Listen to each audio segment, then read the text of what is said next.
Iya.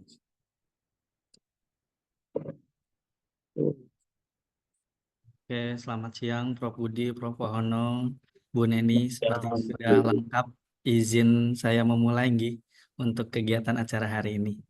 Bismillahirrahmanirrahim. Assalamualaikum warahmatullahi wabarakatuh.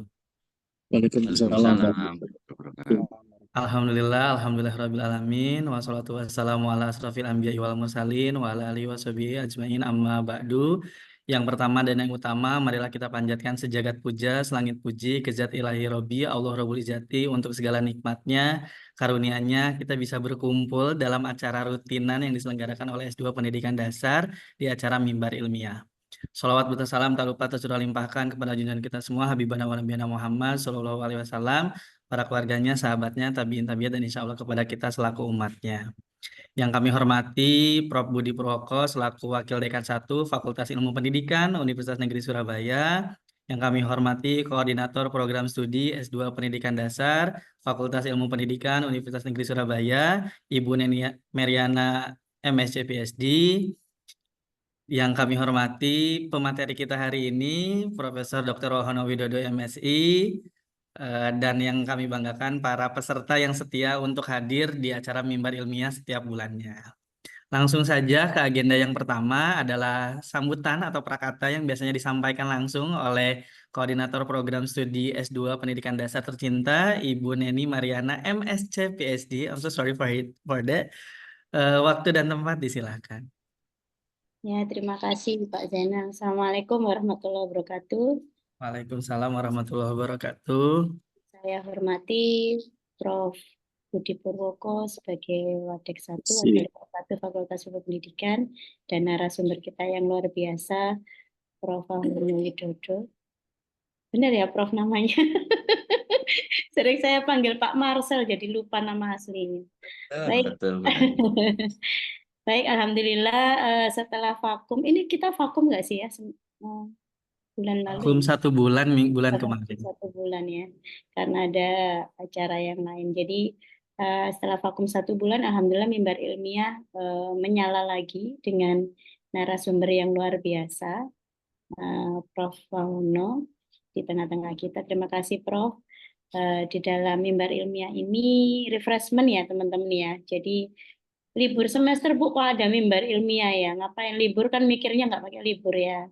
Tiap hari libur. Tetap apa namanya, suasana akademiknya tetap terjaga begitu. Nah, Prof. Wahono hari ini akan menampilkan salah satu paper beliau yang sudah publish di Scopus, terindeks Q2 ya Prof ya. Yang Q2 ya. Yang masih ada hubungan. Saja. Nggak hafal. Apal besarnya Raymond tapi Q-nya nggak hafal. ya Prof. Saking banyaknya Scopus beliau sampai nggak hafal sih ini. Ya intinya sekali lagi Mimbar Ilmiah ini kami buat dan kami usahakan terus ada untuk memunculkan suasana akademik di S2 Dikdas bagi teman-teman mahasiswa untuk meningkatkan citasi dosen di TPS kami juga yang sudah terbit di Scopus. Jadi teman-teman yang mengambil sains wajibun ya nanti mensitasi paper yang hari ini disajikan oleh Prof. Wahono. Karena masih terkait dengan etnopedagogi, juga salah satu penciri khusus S2 Dikdas. Nah, cara mensitasinya bagaimana ya? Nggak ngawur ya. Cara mensitasinya nggak hanya sekedar di copy paste dari Google Scholar, tapi dimasukkan ke reference manager sehingga terbaca, gitu ya. Dan harapan saya citasinya tidak hanya di tesis, tapi juga justru di publikasi yang teman-teman lakukan sebagai syarat lulus gitu. Sehingga nanti ketika dia disitasi oleh paper yang sejenis yang terindeks juga, maka citasi dosen yang bersangkutan akan meningkat dan itu juga akan meningkatkan performa dari prodi S2 Dikdas. Jadi kita kerja sama-sama untuk meningkatkan performa akademik kita gitu. Kurang lebihnya begitu. Terima kasih sekali lagi untuk Prof. Wahono yang sudah menyempatkan berbagi di hari ini di tengah-tengah kesibukan beliau yang luar biasa padat, dan juga Prof. Budi Purwoko yang sudah berkenan untuk membuka acara hari ini. Saya kembalikan kepada MC yang menghilang. Pak Zainal Abidin. Kepada rekan-rekan mahasiswa yang saya banggakan, terima kasih sudah hadir. Assalamualaikum warahmatullahi wabarakatuh. Waalaikumsalam warahmatullahi wabarakatuh. Terima kasih Ibu Neni untuk prakatanya. Kita langsung saja kepada sambutan yang kedua sekaligus membuka acara mimbar ilmiah hari ini yang akan langsung disampaikan oleh Wakil Dekan 1 Fakultas Ilmu Pendidikan Universitas Negeri Surabaya kepada Prof. Budi Purwoko. Waktu dan tempat disilakan. Ya, terima kasih Pak Abidin. Bismillahirrahmanirrahim. Assalamualaikum warahmatullahi wabarakatuh. Waalaikumsalam warahmatullahi wabarakatuh. Salam. Ya. Selamat siang, salam sejahtera untuk kita semua. Yang saya hormati, saya banggakan Bu Koordinator Prodi S2 Pendidikan Dasar, Ibu Neni Mariana MSc PhD, calon profesor. Nah, kita doakan Amin ya Allah ya Rabbal Alamin. segera profesor nih, sudah lebih-lebih ini juga. Kemudian yang saya hormati, saya banggakan kakak saya ini ya, sesama Ponorogo ini. Kemudian Profesor Mahono Widodo, MBD ya. Lengkapnya saya mohon maaf Pak Mahono, tidak salah beliau. Narasumber di mana-mana gitu ya. Narasumber di mana-mana, di nasional, di internasional. Kemudian juga sering terlibat dalam proyek-proyek besar di Indonesia, khususnya bidang kependidikan. Maka kita patut bangga beliau telah menyempatkan diri untuk menjadi narasumber yang kita undang pada siang hari ini. Sebelum pelaksanaan mimbar ini, saya patut mengapresiasi inisiasi Ibu Neni sebagai Korprodi S2 Dikdas bahwa penyelenggaraan mimbar ilmiah ini sudah dilakukan secara rutin, memberi kesempatan para dosen DTPS yang menghasilkan karya ilmiah yang sudah dipublish di jurnal internasional bereputasi, tentunya dengan dipublishnya jurnal bereputasi. Artikel ini merupakan artikel yang sangat baik, sangat memiliki kedalaman keilmuan yang tentu kalau kemudian ini disampaikan kepada semua khasanah peserta gitu ya, maka ini akan menambah keluasan keilmuan kita. Maka terima kasih kepada Prof. Wahno, terima kasih kepada Bu Neni yang sudah menginisiasi rutin kegiatan mimbar ilmiah ini. Selain memperkaya keilmuan kita, tentu ini nanti juga akan menghasilkan banyak hal yang tadi Bu Neni sampaikan bahwa akan menambah citasi seluruh dosen, terutama dosen-dosen yang sudah mempublish artikelnya di jurnal nasional maupun jurnal internasional. Ini peluang memberikan citasi, kemudian peluang juga bagi peserta untuk mendapatkan sertifikat, kemudian peluang juga bagi narasumber untuk mendapat sertifikat, dan ini tentu saja perluasan narasumber ini akan memperkuat data prodi ya, selain yang secara utama adalah menambah keilmuan kita. Maka digagasnya mimbar ilmiah ini tentu akan banyak menyumbang banyak hal, kepentingan bagi akreditasi prodi, data-data akan memberikan dukungan yang makin kuat begitu. Nah, terima kasih kepada Bu Neni dan seluruh tim yang menggawangi terlaksananya mimbar ilmiah ini. Tentu dengan upaya penyelenggaraan semuanya, kegiatan ini dapat berjalan dengan baik. Kemudian sekali lagi saya menyampaikan ucapan yang membanggakan bagi Korprodi S2 dan lembaga S2 Dikdas yang sudah menyelenggarakan kegiatan ilmiah ini. Terakhir, Semoga mimbar ilmiah ini dapat memberi banyak hal manfaat bagi para peserta maupun bagi seluruh sivitas prodi khususnya dalam memperoleh data-data penguatan prodi. Saya kira demikian yang bisa saya sampaikan. Dengan izin Bapak Ibu semua, mari kita mulai mimbar ilmiah ini dengan membukanya dengan bacaan basmalah. Bismillahirrahmanirrahim. Bismillahirrahmanirrahim. Dengan demikian, maka mimbar ilmiah ini kita nyatakan bisa dimulai dan dibuka. Terima kasih Prof. Waono, Bu Neni, dan semuanya. Setelahnya saya mohon izin karena akan berlanjut ke kegiatan yang lain. Terima kasih, saya kembalikan pada Pak Abidin. Terima kasih Terima Prof. kasih. Budi telah berkenan membuka acara Milbia hari ini. Dengan dibukanya acara ini, maka kita akan langsung saja melanjutkan ke acara mimbar ilmiah kita kali ini. Cuman kalau saya kok biasa pantun, tiba-tiba nggak ada pantun jadi agak kurang ya. Kita coba dengan pantun dulu ya. Siang-siang sangat gerah, kok enaknya makan bakso. Mari kita awali mimbar ilmiah dengan pemateri Prof. Wahono Widodo. Oke, Prof. Wahono, waktu dan tempat disilahkan. Terima kasih. Assalamualaikum warahmatullahi wabarakatuh. Waalaikumsalam warahmatullahi wabarakatuh. Selamat siang, salam sejahtera untuk kita semua. Semoga semuanya sehat selalu, semangat, dan ini presentasi saya moga-moga menjadi pengantar untuk liep-liep liur untuk tidur sih. Saya akan mencoba lah nanti untuk menyampaikan. Dan terima kasih kepada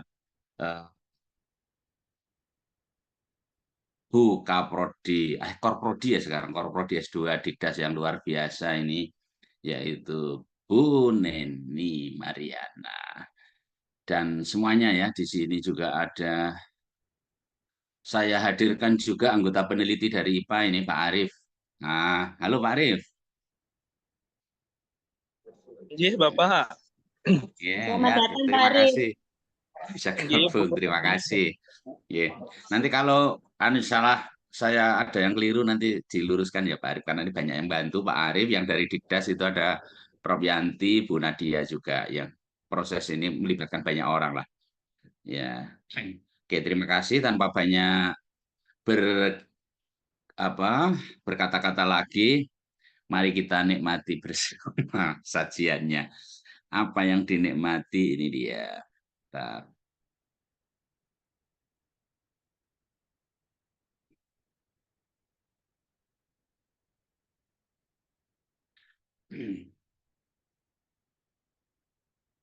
Sudah terlihat ini? Sudah, Prof. Jelas, Prof. Oke, sip. Takut aja kalau nggak terlihat sebentar.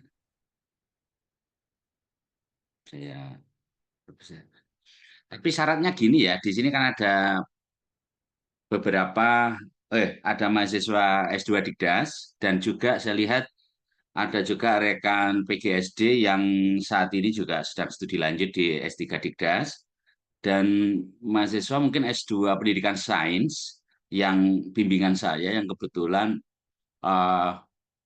tertarik pada area ini sehingga juga saya minta untuk gabung.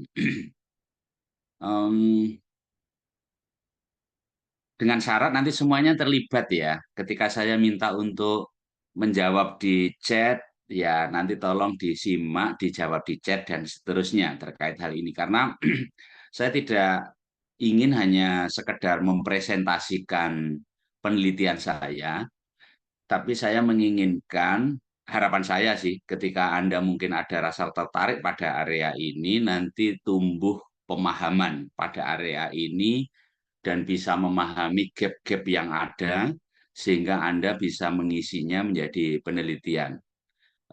Karena ya tugas akademisi seperti itu, mencari gap, kesenjangan yang ada, terus kita mencoba mengisi gap itu. Artikel saya itu nanti ada ini sih yang utama, tapi untuk pengantar ke sini itu ada beberapa beberapa penelitian pendahuluan yang harus saya sampaikan lebih dulu.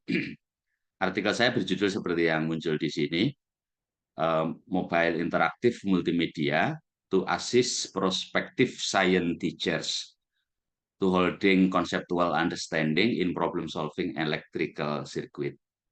Ya, secara literally itu berarti ada multimedia interaktif tapi yang mobile yang digunakan untuk membantu mahasiswa calon guru, khususnya ini calon guru IPA gitu ya, untuk bisa memegang erat konsep-konsep yang benar dalam pemecahan masalah rangkaian listrik. Kenapa kok sampai muncul holding ini, memegang erat ini, memegang lah gitu ya. Karena nanti ada sangkut pautnya dengan beberapa penelitian pendahuluan yang saya dan Pak Arief lakukan, Pak Arief dan saya lakukan. Sebagai penulis pertama saya, terus ada Pak Arief, terus Bu Prof Yanti, Bu Nadia. Mari kita lihat, saya awali ini dulu ya. Kalau di bahasa Indonesia itu ada istilah kata, terus ada istilah frasa gitu ya. Tetapi dalam konteks yang kenapa saya berawal dari kata dan frasa? Kata itu ketika itu atau suatu lema atau kata, terus kita setiap kata itu pada akhirnya punya arti gitu ya, punya makna. Yang secara formal itu ada di kamus. Nah, mirip dengan itu, kita menggunakan istilah yang lebih spesifik terkait kata itu tadi, yakni kita sebut sebagai konsep. Misalnya saya mengatakan ke Anda semua, batu, kursi, meja, cinta, keadilan, dan seterusnya, maka setiap kata yang saya sampaikan tadi itu dapat Anda maknai. Kenapa dapat Anda maknai? Karena Anda sudah punya semacam bayangan mental, punya abstraksi di dalam benak Anda. Ketika saya mengatakan kucing, maka di dalam benak Anda, dalam bayangan Anda, itu ada representasi mental yang menggambarkan kucing. Suatu sampel dalam pikiran Anda tentang kucing. Nah, abstraksi atau bayangan mental yang ada di benak Anda yang mewakili ciri-ciri umum dari sesuatu itu, misalnya kursi, meja, gaya, keluarga, dan lain-lain, itulah yang disebut dengan konsep. Umumnya konsep itu dalam konteks IPA ini menjadi salah satu terutama di pendidikan dasar, di SD, SMP, dan sebetulnya seterusnya, ini menjadi penting untuk diketahui siswa, dipahami begitu ya. Sehingga untuk buku-buku teks misalnya kita ambil dari Glencoe, Science, Merrill Basics, dan seterusnya yang untuk SD, SMP, itu selalu ada kosakata sains baru diintrodusir. Kosakata sains baru itu tidak lain adalah konsep. Karena salah satu hasil belajar itu ya tentu saja bisa memahami konsep ini. Konsep tadi adalah apa? Abstraksi atau bayangan mental ini tadi yang mewakili ciri-ciri umum. Dan secara formal tentu saja ada definisi. Jadi suatu konsep itu misalnya panas adalah, ya berarti ada definisi. Terus ada ciri-cirinya.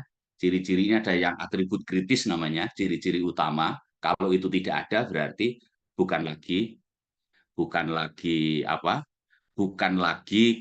hal itu. Sebagai contoh kalau kursi misalnya, mungkin ciri atribut utama adalah yang bisa diduduki. Begitu tidak bisa diduduki ya mungkin kursi rusak atau bukan kursi. Maka pertama memiliki definisi, memiliki atribut atau ciri, baik utama maupun pelengkap. Terus juga ada contoh dan bukan contoh. Jadi kita bisa tahu, oh ini bukan kucing, ini anjing. Nah itu karena di dalam abstraksi kita sudah mampu membedakan antara kucing dengan anjing, karena dalam ruang pikiran kita, keduanya mewakili kelas yang atau sebutan yang berbeda, masing-masing memiliki ciri-ciri utama yang ada yang sama dan tentu saja ada yang atribut kritis yang berbeda, dan ada contoh dan bukan contoh di dalam benak kita. Secara umum konsep ini ada yang konkret. Artinya konkret itu mudah dilihat dan kemudian mudah diobservasi, terus kemudian dengan cepat bisa menghasilkan bayangan mental di dalam benak, bisa mengabstraksinya dengan mudah. Sebagai contoh, kursi, meja, orang ini ya secara umum konsep yang konkret gitu ya.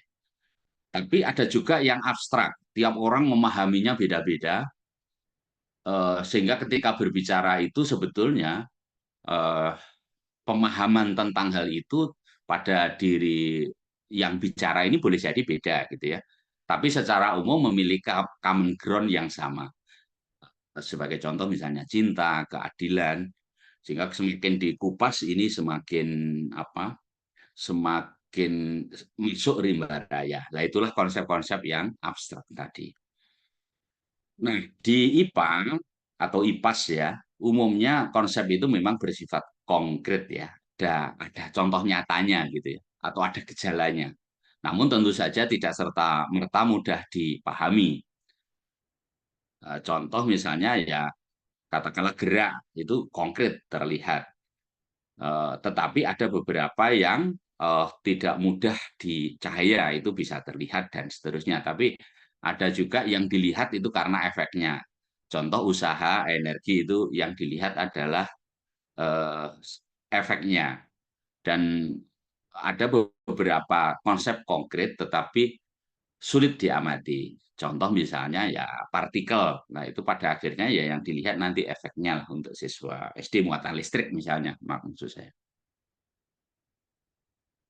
Nah, ini clear dulu, maksudnya kita punya pemahaman yang relatif. Kita bisa beda-beda juga di sini, tidak ada masalah. Tapi inilah pemahaman tentang konsep yang saya pahami.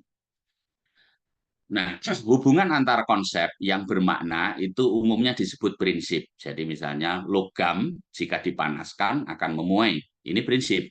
Karena menggabungkan secara bermakna antara logam, panas, dan pemuaian.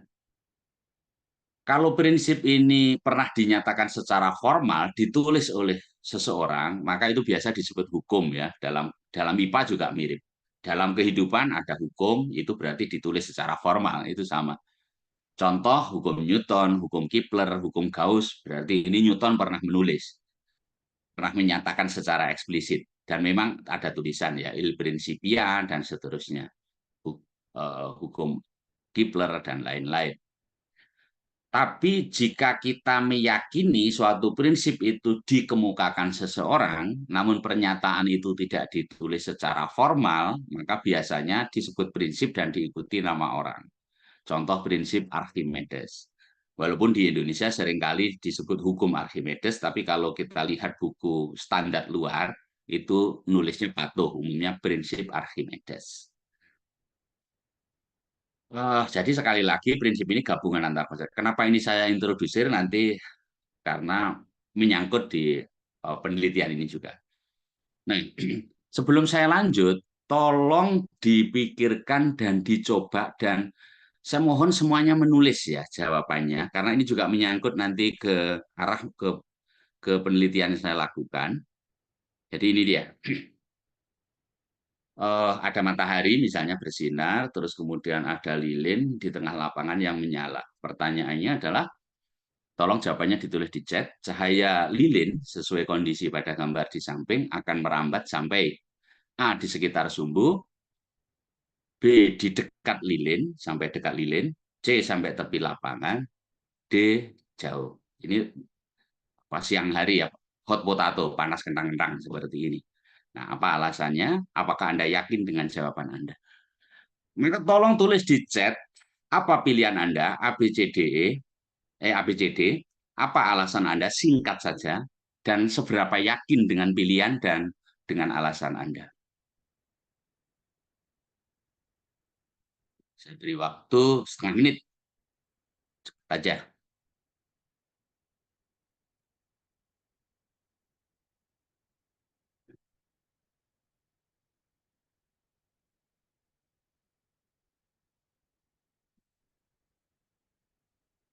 Jangan takut salah ya kuncinya. Saya tidak akan sedang mengakses. Ya, Bu Ernita terima kasih. Wah, hadir tak pikir untuk pengantar tidur, tapi jawab terima kasih. Bu Bu Ernita boleh ditulis tingkat keyakinannya, Bu Neni diberi alasan dan tingkat keyakinan juga. Tingkat keyakinan sudah ada. Terima kasih. Ya, Bu Nilam, oke, terima kasih. Jadi jangan terpengaruh juga jawaban di chat sesuai tingkat keyakinan masing-masing terhadap jawaban ini. Dan kalau Anda Bapak Ibu memang nggak yakin, ya tulis tidak yakin. Seterusnya.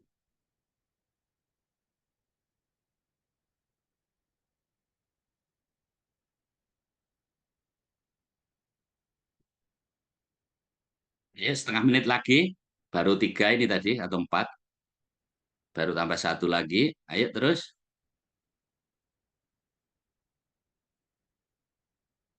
Pak Sabili sudah hadir, terima kasih Pak Sabili ini sudah ujian proposal penelitiannya tentang kayaknya tentang miskonsepsi juga kalau nggak salah.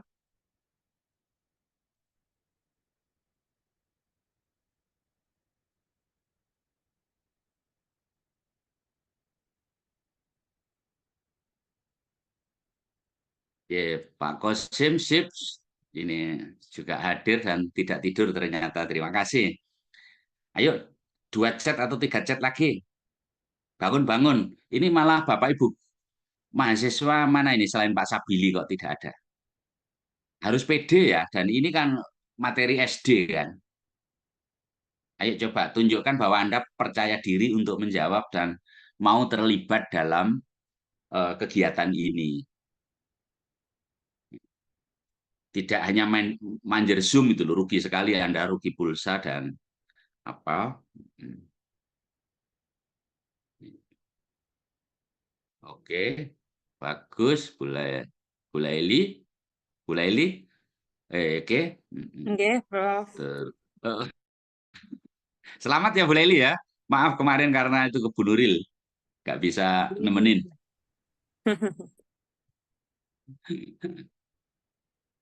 Oke, bagus. Dan seandainya nanti Bapak Ibu misalnya jawabannya tidak sesuai dengan kunci itu ya konsepsi yang dipegang oleh kebanyakan orang, mohon tidak kecil hati. Memang sejak tahun 90-an itu Burke sudah mengatakan siapapun bisa menderita hal ini. Mahasiswa, siswa, guru, dosen, peneliti, siapapun. Orang umum, orang awam itu boleh. Nah, mari kita lihat. Ini kan berarti siang hari panas kentang-kentangan ya, hot potato. Berarti cahaya matahari bersinar terang. Terus Anda menyalakan lilin di tengah lapangan. Maka cahaya dari lilin itu sampai mana? Kan gitu. Adakah yang menjawab A di sekitar sumbu lilin? Mari kita lihat. Oh, ada juga dan cukup banyak. Ya, cuma saya nggak tahu keyakinannya seperti apa dengan segala alasannya ya. Contoh Bu Mei ini karena panasnya dipengaruhi oleh matahari ya. Tentu saja karena ada matahari ya. Tentu saja nggak bisa jauh. Ya, ya jangan hanya di dekat lilin ya. Mungkin apa? Tidak mungkin hanya di sekitar sumbu lilin. Kalau kita lihat siang hari itu kan apa cahayanya itu terlihat berpendar di sekitar lilin tapi tidak bisa jauh. Oke, kalau begitu pasti ada yang menjawab B kemungkinan besar. Dan ternyata betul, ada yang menjawab B, contoh Pak Dewoto. Halo Pak Dewoto. Terus kemudian ada beberapa yang lain, ini Bu Laili juga, dan lain-lain. Ada yang sampai tepi lapangan, ya enggak lah sampai tepi lapangan, merambat sedikit lebih jauh. Dan ada yang merambat sampai jauh sekali. Ini kalau dilanjut ya Bapak Ibu, soal yang sama tapi nanti malam hari. Maka jawabannya apa persis opsinya. Apakah cahaya lilin itu kalau malam hari akan merambat sampai di sekitar sumbu lilin, sampai di dekat lilin saja, sampai di tepi lapangan, sampai jauh. Uniknya, rata-rata akan banyak menjawab kalau siang hari panas kentang-kentang itu ya di sekitar sumbu lilin atau di dekat lilin. Jadi variasinya kebanyakan A, beberapa menjawab B. Tapi kalau ini diubah soalnya malam hari, itu langsung variasinya ke satu variasi, yaitu merambat sampai jauh. Jadi seolah-olah cahaya itu punya pikiran. Kalau siang hari, ada matahari malu di sekitar sumbu lilin saja. Kalau malam hari nggak ada matahari, ya sudahlah sampai jauh. Nah, seperti itu. Tentu saja eh, konsep yang diterima oleh semua orang, yang dipahami oleh para ilmuwan dan dianggap benar adalah tentu saja cahaya ini nggak punya pikiran, baik siang maupun malam hari, ya dari lilin itu akan merambat sampai jauh, sampai menabrak sesuatu. Katakanlah kalau ada gunung yang menabrak gunung, ada pohon menabrak pohon. Kalau lanjut ya terus sampai ke semesta jagat raya yang jauh. Kan seperti itu konsep gelombang kan seperti itu, apalagi gelombang cahaya kan seperti itu. Sehingga ini ya secara umum jawabannya D, baik siang maupun malam. Nah, kenapa saya minta ada alasan dan yakinlah dengan jawaban Anda itu nanti menyangkut ke penelitian saya. Tapi saya yakin dapat dipahami maksudnya, yaitu ada kondisi seperti ini ternyata yang menimpa kita juga. Jadi jangan khawatir, itu menimpa kita, guru, dosen, peneliti, mahasiswa, siswa itu mendapatkan gejala yang kalau tidak aware seperti ini tadi. Coba saya lanjut satu lagi untuk meyakinkan. Sudah terlihat ini soal yang kedua?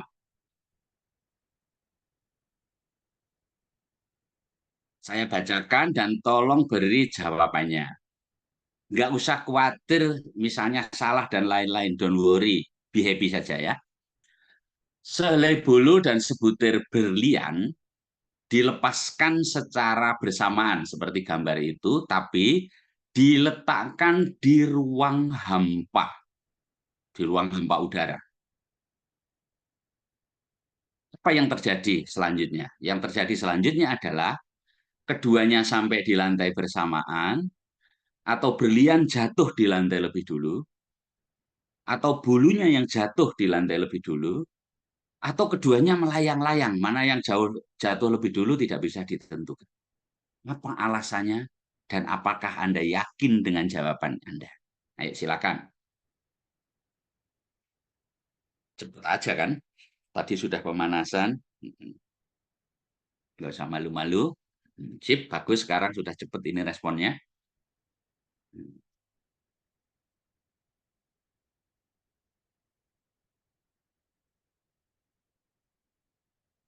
Bagus, ada beberapa jawaban. Bagus.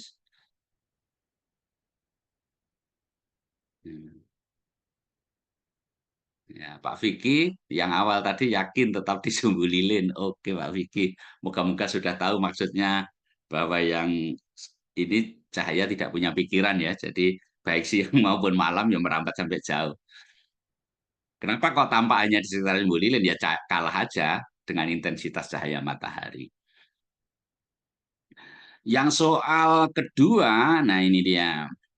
Alasannya karena ini Bu Neni, terima kasih Bu Neni. Yakin ruang hampa, jadi tidak ada gravitasi dong.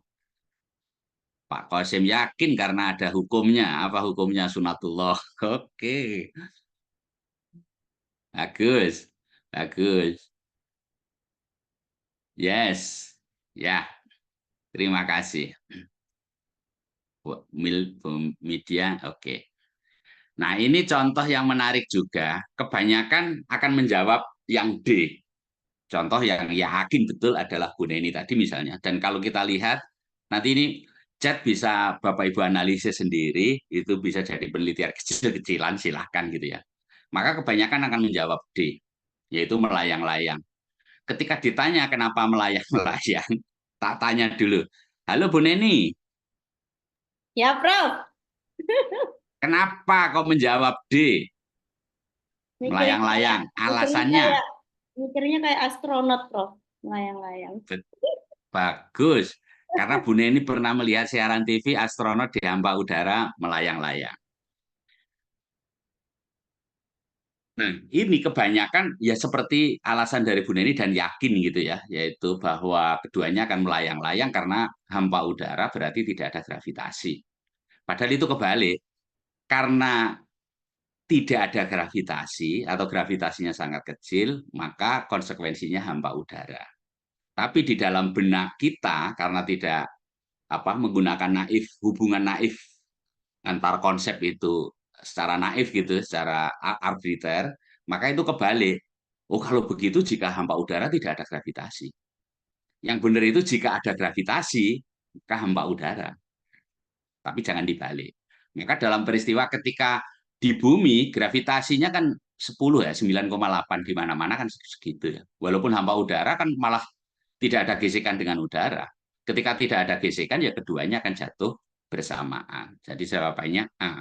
Dan ini Anda, Bapak Ibu bisa praktikkan, misalnya pakai kertas dan koin. Kalau dijatuhkan bersamaan ada udara, ya koin akan jatuh lebih dulu. Kenapa? Karena kertas bergesekan. Tapi kalau kertas itu diuntel-untel menjadi kecil gitu ya, itu ternyata ya keduanya akan jatuh secara bersamaan. Yang menunjukkan bahwa eh, jika tidak ada hambatan udara atau gesekan dengan udara, maka keduanya akan jatuh bersamaan. Termasuk ini, jika udaranya diambil berarti kan malah tidak ada gesekan dengan udara dong. Maka keduanya akan jatuh bersamaan. Jadi jawabannya yang disepakati ilmuwan dan sesuai dengan kondisi yang real ketika dilakukan adalah ini, yaitu yang A.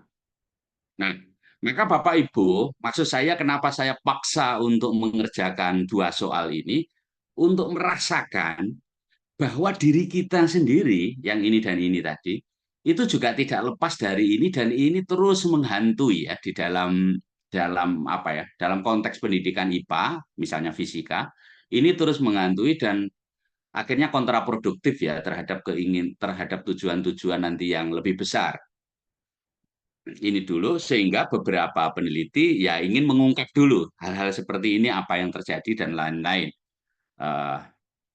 Tapi nanti untuk penelitian saya lebih meluas sedikit dari ini. Sehingga secara formal ini sering dikatakan sebagai miskonsepsi. Apa itu? Mari kita lihat. Tafsiran seseorang terhadap suatu konsep itu disebut konsepsi. Ingat ini konsepsi, istilah ini ya bukan konsepsi biologi, mungkin akan ada istilah lain, ada makna lain. Jadi konsepsi ini suatu proses untuk memahami konsep sih sebetulnya. Tapi pada akhirnya dipakai dengan menggunakan definisi seperti ini, yaitu tafsiran seseorang terhadap suatu konsep. Itu disebut konsepsi. Jadi tiap orang ketika kita bicara cinta misalnya, antara saya dengan Bu Neni, dengan Bu Laili, dan dengan lainnya, itu boleh jadi beda-beda. Itulah yang kita sebut konsepsi saya tentang cinta, konsepsi Bu Neni tentang cinta, dan seterusnya. Nah, dalam konteks konsep di IPA, umumnya konsepsi siswa, mahasiswa itu lebih sederhana dibanding konsepsi ilmuwan. Dan itu wajar. Katakanlah tentang cahaya, itu ya konsepsi siswa ya tentu saja lebih sederhana dibanding konsepsi ilmuwan tentang cahaya. Dan itu wajar. Yang tidak wajar apa? Ya seperti yang saya demonstrasikan tadi, yaitu seringkali diungkap di penelitian, konsepsi seseorang bisa jadi berbeda dengan konsepsi umum yang menjadi konsensus bersama, yang disepakati sebagai konsep yang benar tadi. Atau conceptual understanding, atau apalah ada istilah-istilah itu. Nah, apabila terjadi berbeda, misalnya bertolak belakang dan lain-lain, atau berbeda yang tadi kita bisa menilai tadi, seperti tadi yang berbeda, maka itulah disebut konsep alternatif. Jadi tidak menggunakan istilah salah konsep. Untuk menghargai sebetulnya ya sudah punya konsep. Dan itu sebagai penjelasan alternatif gitu ya. Atau ya lebih agak menjudge itu miskonsepsi.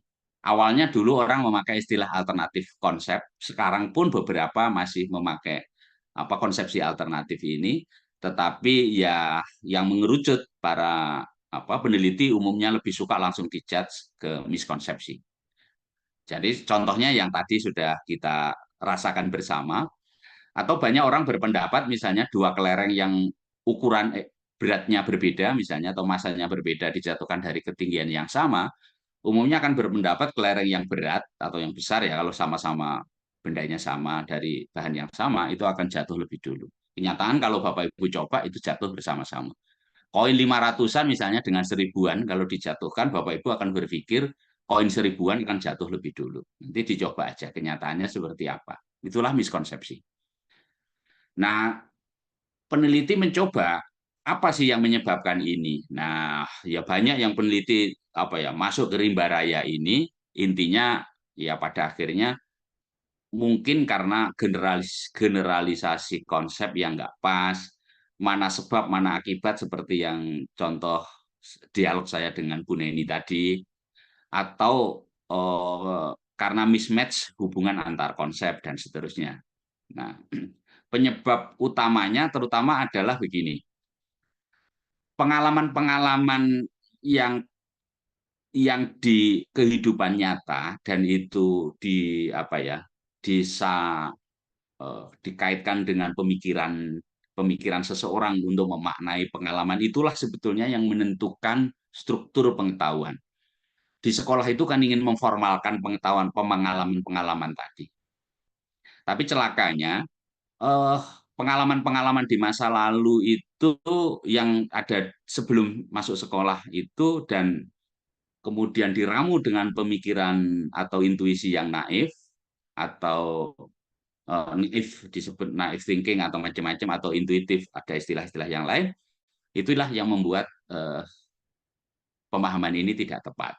Sebagai contoh, ketika kita melihat anak-anak melihat siaran TV atau internet sekarang misalnya, di YouTube misalnya, ada astronot di angkasa luar, dia melayang-layang, dan astronot itu memakai alat pernapasan udara dan alat perlengkapan yang proper, maka berpikir bahwa hampa udara itulah yang menyebabkan tidak adanya gravitasi. Tapi sebetulnya akan terbalik, tiadanya gravitasi itulah yang menyebabkan hampa udara. Tapi bagi kita yang melogika itu, kita menggunakan logika yang terbalik seperti tadi. Nah, disepakati pula miskonsepsi pada fisika, IPA, dan lain-lain pada siswa, pada mahasiswa itu akan mengganggu ya perkembangan dia ketika nanti katakanlah seperti ini tadi, terus dia akan menjadi calon ilmuwan atau menjadi insinyur, engineer, dan lain-lain, ya tentu saja hal-hal yang seperti ini jangan sampai mengganggu, harus dibenerin dulu lah, intinya seperti itu. Nah, untuk membenarkan ini biasa disebut istilah remedi miskonsepsi.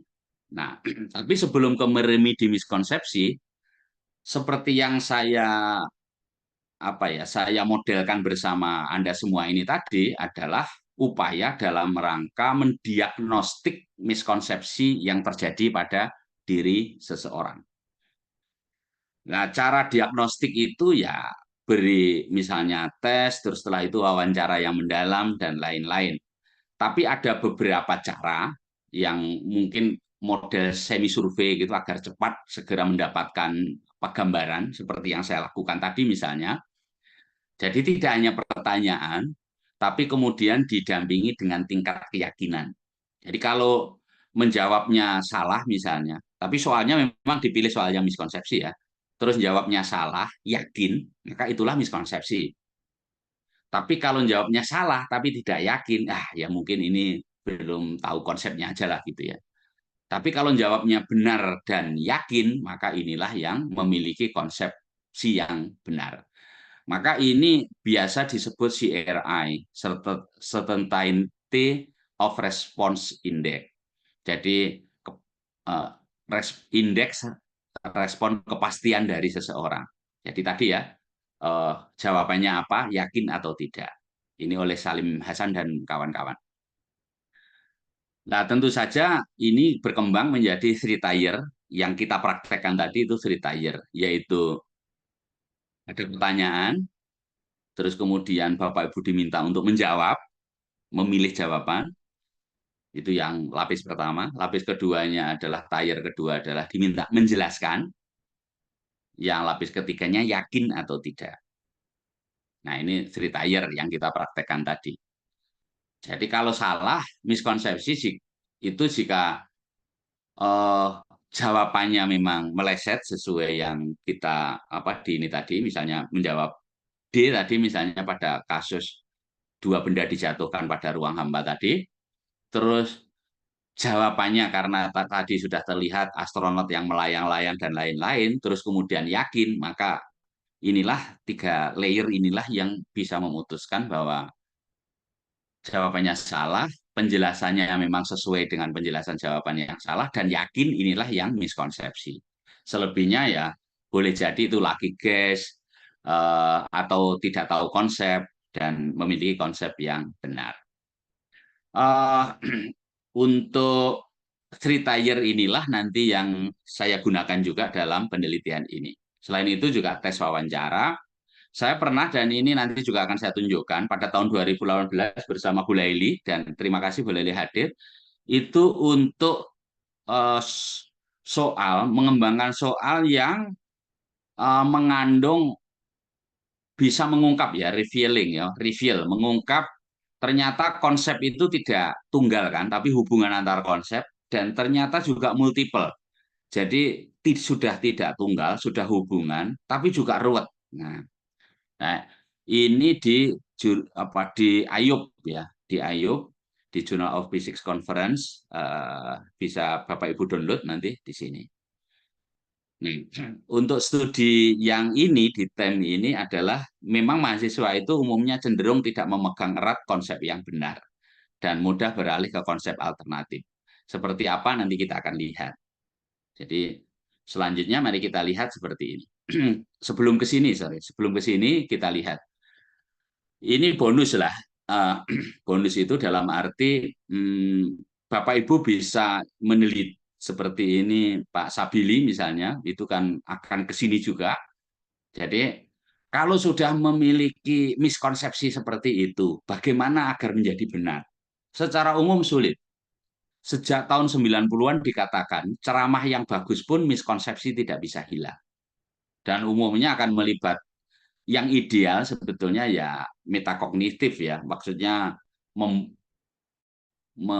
seseorang itu diharapkan selalu aware dengan konsep yang dipegangnya atau konsepsinya, dan nanti dalam kelas selalu ada scaffolding, bantuan-bantuan yang secara perlahan sudah benar, dilepas kalau sudah benar.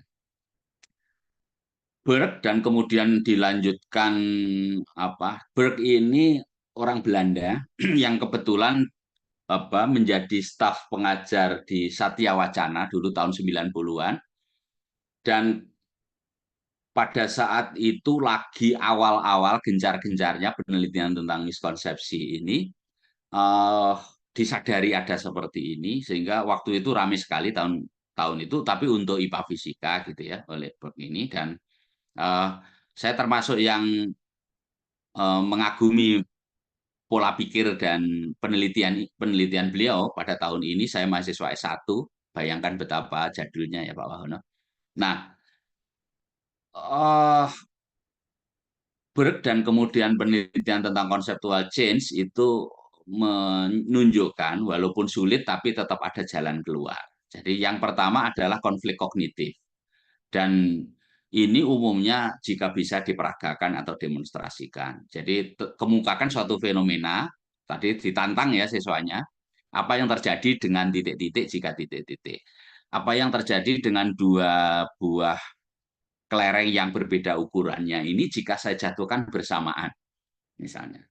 Nah, siswa disuruh nulis secara individual, dan itu dipaksa di-encourage harus itu. Jangan takut salah karena tidak akan dihakimi. Tidak akan dihakimi dalam bentuk nilai atau diolok-olok dan lain-lain, tidak. Karena itu. Nah, setelah siswa menulis kemudian diperagakan. Ternyata hasil peragaan itu menunjukkan keduanya jatuh bersama. Ini sering kalau di perkuliahan fisika umum atau perkuliahan yang sejenis dengan itulah di IPA untuk S1 ini saya peragakan. Bahkan di pelatihan-pelatihan tertentu kadang-kadang saya peragakan. Dan lucunya adalah walaupun sudah tahu bahwa keduanya itu jatuh bersamaan, itu tidak mudah percaya. Jadi harus diulang-ulang. Sehingga ketika Bapak Ibu nanti ingin memperagakan ini, menerapkan konflik kognitif ini ke siswa, itu harus coba dulu yakin bahwa Bapak Ibu itu peragaan itu menghasilkan hasil yang reliabel ketika dicoba berkali-kali. Dan itu ya pada akhirnya ada cara yang pas, misalnya koin 500-an dan 1000-an itu akan menghasilkan hasil yang reliabel ketika diperagakan, jangan langsung dijatuhkan pakai tangan, misalnya dijepit jari terus jatuh, itu pasti tidak reliabel. Apa yang dilakukan? Kedua koin itu diletakkan di atas buku, misalnya buku tipis gitu, buku atau cengkalan gitu ya. Terus kemudian nanti buku ini kita taruh di atas lantai gitu, kita bawa ke atas lantai. Terus kemudian yang ada koinnya tadi, di atasnya ada 2 koin. Terus kemudian secara cepat Anda bergerak ke samping, buku itu digerakkan ke samping, maka koin ini akan jatuh bersamaan. Dan nanti bukan mata yang melihat, tapi suaranya. Kalau cering itu berarti bersama, tapi kalau ting ting itu berarti Berarti berbeda. Dan itu harus disepakati di awal. Harus tahu ketika pakai telinga. Itu pun harus berkali-kali dicoba sampai yakin. Ternyata tidak mudah betul. Saya merasakan itu untuk konflik kognitif. Ini untuk pendapat itu biar ganti itu tidak mudah. Jadi ini peragakan berulang baru setelah menyadari mereka ya tertawa. Oh iya ya ternyata saya salah gitu ya, sambil tepuk jidat umumnya kalau mahasiswa dan lain-lain. Kenapa kok tepuk jidat? Ketika saya tanya semuanya menjawab dengan cepat. Berapa percepatan gravitasi? 9,8 Pak. Loh kalau benda itu percepatan gravitasinya sama, kan jelas jatuh di tanah kan dalam waktu yang sama. Nah itu baru tepuk jidat. Tapi itu ingin menunjukkan bahwa pemikiran intuitif itu memang seperti itu, kuat sekali. Sekali kita sudah memegang itu, sulit untuk dilepas. Dan konflik kognitif ini menjadi arus utama. Dan ini kan dari Piaget kan sebetulnya kalau dari teori belajarnya. Yang berikutnya TPS. TPS itu think perceive. Berpikir dulu, ditantang, berpikir, tidak langsung diperagakan, tapi disuruhan teman-teman dulu, berdebat dulu antar pasangan, terus baru nanti di-share hasilnya, berdebat lagi dalam kelas. Nah,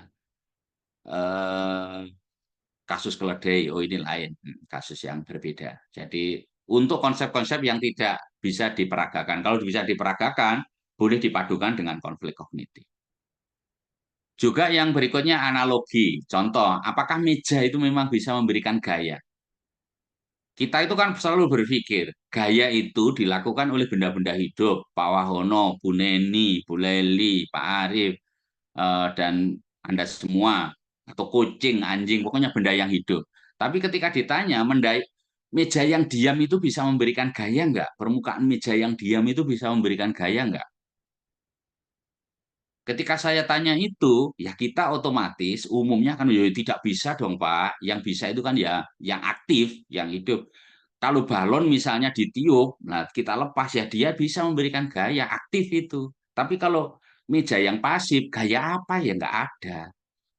Padahal kita tahu ketika meja itu kita letakkan buku-buku atau apa di atas meja, buku itu kan nggak jatuh ke lantai. Berarti ada yang menahan. Kalau menahan itu kan memberikan gaya. Kalau dalam secara formal kan disebut gaya normal. Tapi kan tidak mudah. Siswa menerima bahwa meja menerima gaya dengan ceramah yang ini tadi pun tidak akan bisa menyelesaikan urusan. Maka ada penelitian menggunakan cara analogi. Jadi caranya, oke, kita analogikan dulu meja dengan tangan. Jadi tangannya suruh daplang, terus ditaruh buku. Nah, coba rasakan. Tangan Anda bagaimana? Menghasilkan gaya, memberikan gaya enggak? Iya, jadi ketika Anda diam pun, tangan yang diam itu juga memberikan gaya. Buktinya tangan itu lelah, demikian juga meja. Tetap nggak percaya, loh, tangan kan hidup, meja kan benda mati, bagaimana kok bisa memberikan gaya? Akhirnya, ya sudah kalau begitu ditumpuk buku di atas meja. Kita pakai laser, laser pointer itu, atau laser mainan. Nah, kita senterkan ke atas permukaan meja, membentuk sudut, maka ada pantulannya. Nah, ketika dibebani buku, ternyata pantulannya bergeser, yang menunjukkan meja itu ketika dibebani buku, dia terdeformasi atau melengkung. Kenapa bisa melengkung? Ya, karena dia memberikan gaya. Kenapa bisa memberikan gaya? Ya, karena dibebani. Nah, seperti itu. Dan itu proses dialog dan tidak mudah. Itu sih kalau terkait dengan remediasi. Ada beberapa penyesuaian kurikulum. Ya seharusnya di kurikulum itu rata-rata kan dari konsep yang besar, definisi, contoh. Sehingga ini meleset kan, yang benar kan seharusnya dari contoh-contoh secara induktif lah gitu ya, dari penyelidikan nyata baru ke aturan umum atau ke konsep. Nih, maka inilah nanti pemahaman-pemahaman seperti inilah yang saya gunakan untuk penelitian ini. Tapi penelitian ini tidak melulu ke miskonsepsi, tidak berhenti di miskonsepsi. Kalau penelitian dari mahasiswa seperti Pak Sabili dan dari mahasiswa sains itu berhenti sampai cara remedi ini. Tapi saya tingkatkan, yaitu konsepsi dalam konteks pemecahan masalah. Jadi apa itu masalah? Masalah itu terjadi jika ada gap atau kesenjangan antara harapan dengan kenyataan. Harapannya literasinya bagus, kenyataannya rendah, berarti ada masalah. Itu sederhananya seperti itu. Dan masalah itu ada yang well defined, yang terstruktur dengan baik, sudah kita langsung tergambar yang diketahui apa, yang ditanya apa. Tapi ada juga yang ill defined. Contoh ketika tiba-tiba Anda melihat seseorang kok jatuh-jatuh pada tempat itu. Nah itu kenapa? Apa yang menyebabkan dia jatuh? Terus diselidiki, dipilah satu-satu, dicari. Apa sih yang menyebabkan jatuh? Apakah orangnya, ataukah kelicinannya, ataukah hal lain? Maka inilah ada well defined, ada ill defined. Nah umumnya untuk masalah-masalah di SD sampai masalah IPA fisika itu dipilih yang well defined, yang itu struktur. Tapi tidak mesti, nanti kita akan melihat juga ada masalah-masalah yang itu bergantung pada peneliti. Dan penyelesaian masalah itu ada yang heuristik, ngambil prinsip umum, dan algoritmik. Algoritmik itu berarti mengikuti aturan atau langkah tertentu. Contoh heuristik, kalau Anda tersesat di gunung misalnya, ya cara yang paling mudah, temukan selokan, ikuti aja selokan itu pasti akan menuju ke sungai, sungai itu akan menuju ke perkampungan, pasti. Itu heuristik. Prinsip umum itu diikuti. Kalau algoritmik ya satu-satu. Jika ini maka ini dan seterusnya. Langkah berikutnya ini. Nah, kalau pemecahan masalah algoritmanya ini khas sekali di matematik juga di IPA, yaitu mengikuti polya. Yang pertama memahami masalah, menyusun rencana, melaksanakan rencana, dan melakukan pengecekan. Ya, mungkin ada yang menambah ini itu tapi ini. Nah, kalau masalah IPA fisika, menyusun rencana dan melaksanakan rencana, katakanlah ada masalah seperti tadi, menyusun dan melaksanakan rencana, selalu melibatkan penggunaan pemahaman konsep yang tepat. Kalau enggak, ya meleset. Gitu. Nah, sehingga pemahaman atau penguasaan konsep merupakan bagian terpenting dalam proses pemecahan masalah. Hal tersebut didukung oleh beberapa hasil penelitian yang memaparkan penguasaan konsep merupakan dasar dari pemecahan masalah. Itu banyak sekali dan kita sudah paham umumnya seperti itu. Sehingga ini dia, kita rangkum. Jadi pemahaman penguasaan konsep tadi merupakan dasar dari pemecahan masalah. Sehingga pemahaman sampai saat ini, penguasaan pemahaman konsep merupakan prasyarat bagi kemampuan untuk menyelesaikan masalah. Jika pemahamannya sudah tepat, maka kemungkinan besar dia akan bisa menyelesaikan masalah. Tapi apa memang seperti ini kan? Ini kalau kita kan selaku peneliti kan pemahaman yang dipegang orang itu kan tidak harus kita yakini dulu. Apa betul memang pemahaman seperti ini? Termasuk saya juga meragukan juga apakah betul memang pemahaman seperti ini itu satu-satunya pemahaman. Apakah tidak ada kemungkinan-kemungkinan yang lain? Maka pada tahun 2018 dan seterusnya, saya melakukan semacam prapenelitian. Tapi, halo, ini suara saya didengarkah? Jangan-jangan tertidur. Jelas, Prof. Jelas ya, terima kasih. Jelas, Bukti Prof. kalau jelas, oke, terima kasih. Bukti kalau jelas, coba kerjakan ini di kertas ya, cepat. Itu mudah sekali. Gambar ini melambangkan hambatan. Ini semua bisa, ini pelajaran SD SMP. Terus kemudian ada baterai sumber tegangan. 3 hambatan ya, seperti tersusun di atas. seperti gambar ini dan ada tegangan 6 volt. Nah, yang saya minta sederhana. Tolong gambarkan rangkaiannya. Jadi Bapak Ibu tambah kabel sehingga rangkaian itu tersusun paralel. Nah, ini tapi tanpa mengubah posisi hambatan dan sumber tegangan. Jadi harus digambar dulu, baru Bapak Ibu beri kabelnya. Coba tolong ini digambar agar merasakan apa yang saya rasakan.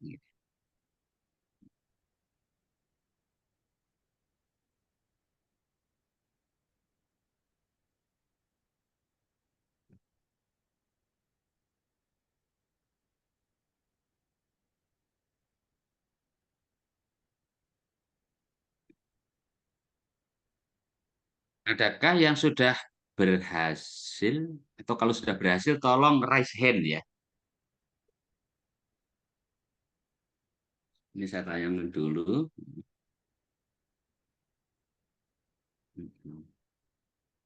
Mudah sekali ini ya. Tolong yang sudah berhasil raise hand. Lepas salah atau benar nggak ada masalah. Hambatan, gangi, disusun paralel, tapi digambar dulu baru gambar kabelnya.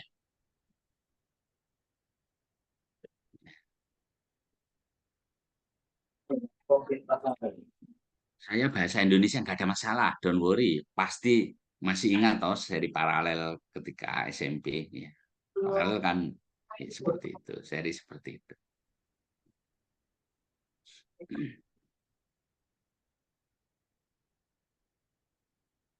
Ya. Kemudian bagaimana Budiam Mirpong? Biasanya aktif ini kalau kuliah. Sudah berhasil menggambar?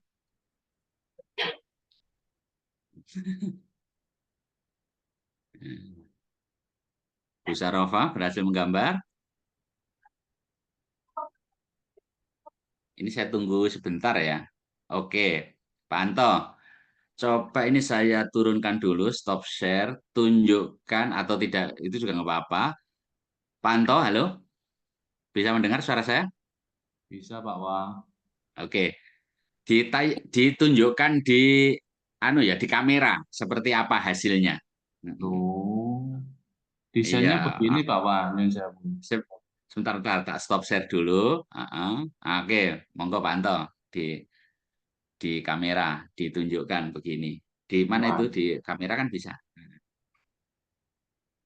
Kalau gambarnya ujung yang paling kiri, semuanya jadikan satu. Wah, ini maju udah. Iya, terus. Yang ujung yang paling kanan, semuanya jadikan satu. Kemudian tinggal menghubungkan ke baterai. Oke, bagus. Tapi sebetulnya yang saya perlukan gambar ya, yang kita perlukan semuanya. Agar itu. Bu Laili tadi sudah menggambarkah? Anda semua ya? Yang lain juga? Sudah. Ayo cepat, tunjukkan Bu Laili kayak apa. Aduh, gimana ini nunjukannya Pak? Kameranya dihidupkan, terus ditungnin yang depan. Nah, ini. Ya, misalnya. Sebentar. Oke.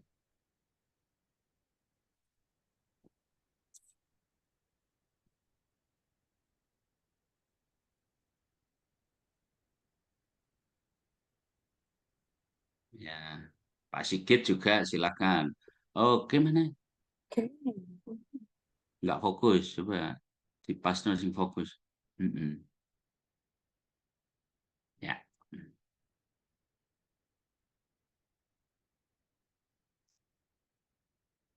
Mana Bu Leli? Oke. Ini gambari ke wajah Bu Leli. Iya. Hampir kelihatan tadi, wis bener. Mana? Ah, itu. Sip. Ya.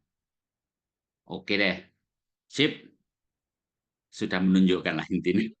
Terima kasih. Bapak Ibu nanti yang lain juga ya dicoba.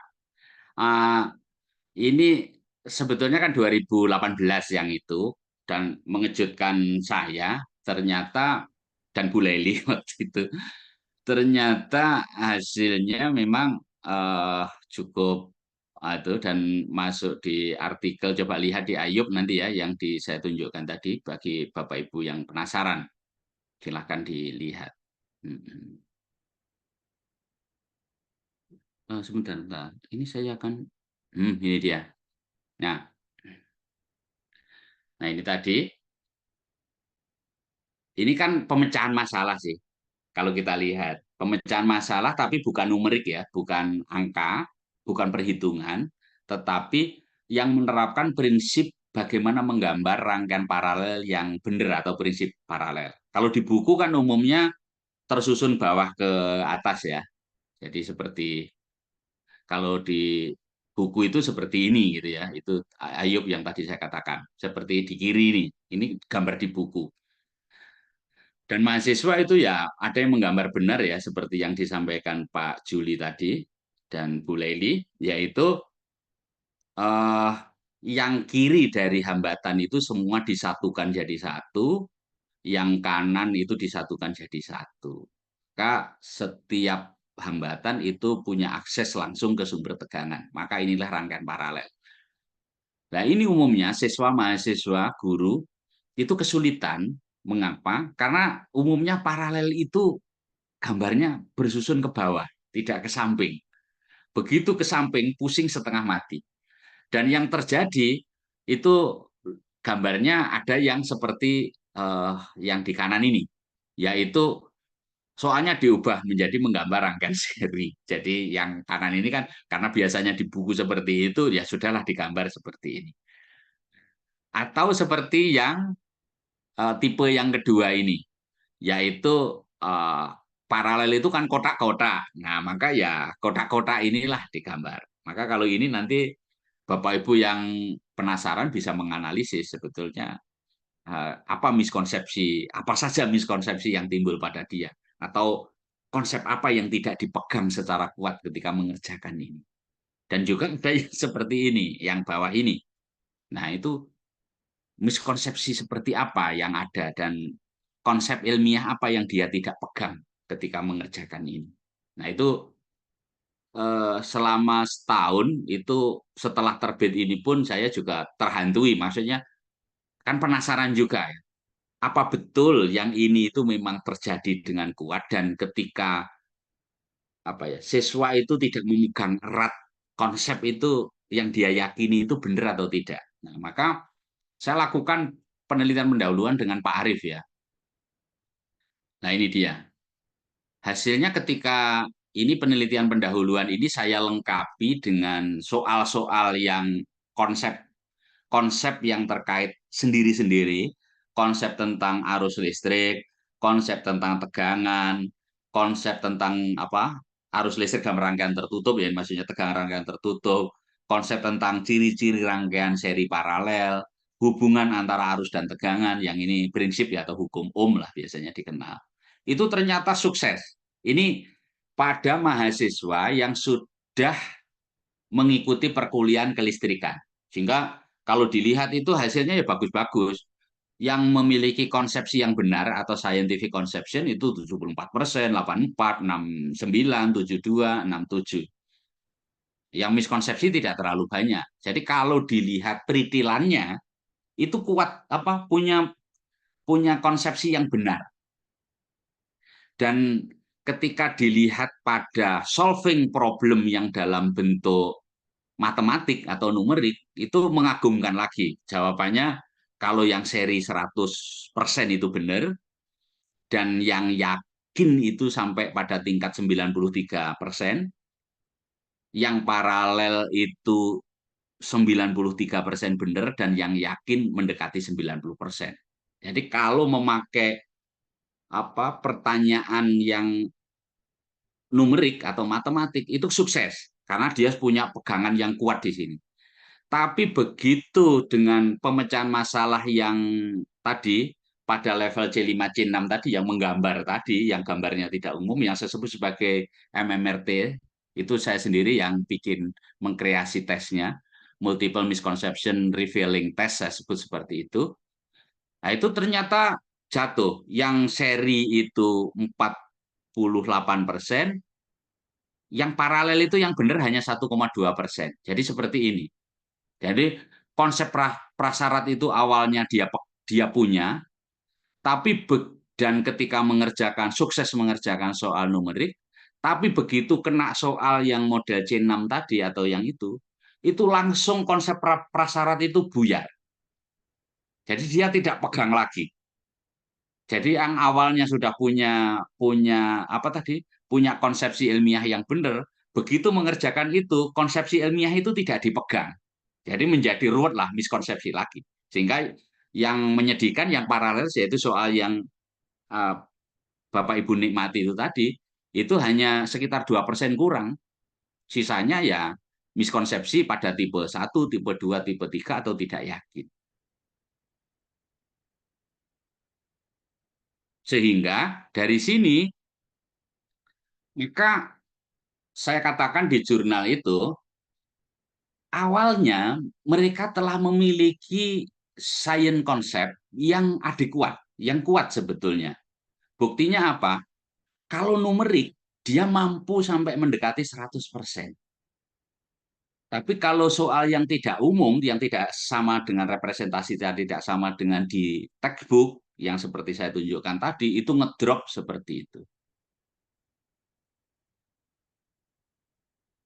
Nah, maka berarti, ini kan celah. Berarti seharusnya ada cara untuk membantu ini semua, gitu ya. Kalau cara yang tradisional ya seperti itu tadi, itu padahal mahasiswa sudah mengikuti perkuliahan kan gitu ceritanya. Sudah mengikuti bersama masih anget-angetnya. Tapi hasilnya kalau yang numeriknya bagus, tapi yang seperti itu ya jatuh berantakan seperti itu. Nah ini kalau dalam konteks pendidikan IPA, fisika gitu kan ya menyedihkan juga.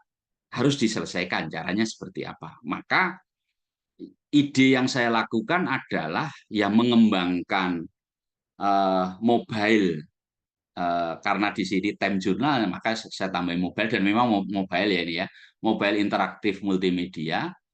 Yang kenapa disebut mobile? Karena ini nanti hasilnya dalam bentuk program aplikasi yang bisa diinstal oleh mahasiswa melalui Android-based gadget ya, tidak iPhone tetapi yang Android-based. Kalau iPhone agak rumit urusannya. Dan mengintegrasikan dengan penyelidikan virtual juga di dalamnya pakai pad, sehingga nanti harapannya fitur-fitur itu dipilih sehingga dia bisa memiliki konsep yang benar dan kemudian dia pegang dengan kuat konsep itu ketika menyelesaikan masalah. Sehingga ketika mau menggambar ini, oh ini nggak benar gambaran saya. Kenapa nggak benar? Karena menyalahi konsep yang sudah saya pegang ini. Oh nggak mungkin yang ini, karena akan menyalahi konsep yang sudah saya pegang ini. Nah, gitu. Jadi harus dipegang kuat ketika mau menggambar itu konsep-konsep yang tadi menjadi prasyarat tadi. Maka itulah yang ingin coba saya atasi dengan multimedia interaktif. Ya, kami sih sebetulnya tidak hanya saya, di situ ada Pak Arif. Nih, saya memakai yang gratisan ya, dan Bapak Ibu semua bisa, ini tidak sulit. Intinya adalah Bapak Ibu buat itu semua di PowerPoint. Tentu PowerPoint yang memanfaatkan fitur-fitur Nextback dan seterusnya yang advance lah gitu ya.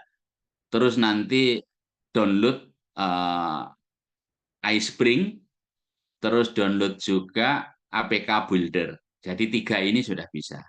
Bagi Bapak Ibu yang mungkin mahir langsung ke program natifnya jauh lebih baik. Tapi kalau tidak, untuk orang kebanyakan ini. Tutorial tentang bagaimana membuat multimedia dari PowerPoint itu sudah bertebaran di YouTube. Ikuti saja, karena tidak sulit. Di YouTube itu ada tutorial yang baik tentang ini. Saya juga dulu ikut itu juga, mengikuti tutorial itu sehingga menghasilkan ini. Terus jadi jangan bayangkan pakai biaya besar, tidak, gratisan semua yang ini. Nah ini di time jurnalnya sudah saya tulis seperti ini ya. Jadi memang yang digunakan adalah PowerPoint tadi, terus kemudian iSpring untuk mengkonvert menjadi HTML5, terus kemudian APK Builder untuk membuat yang file HTML5 tadi ke file APK yang bisa diinstal. Dan itu diterima dengan seperti itu.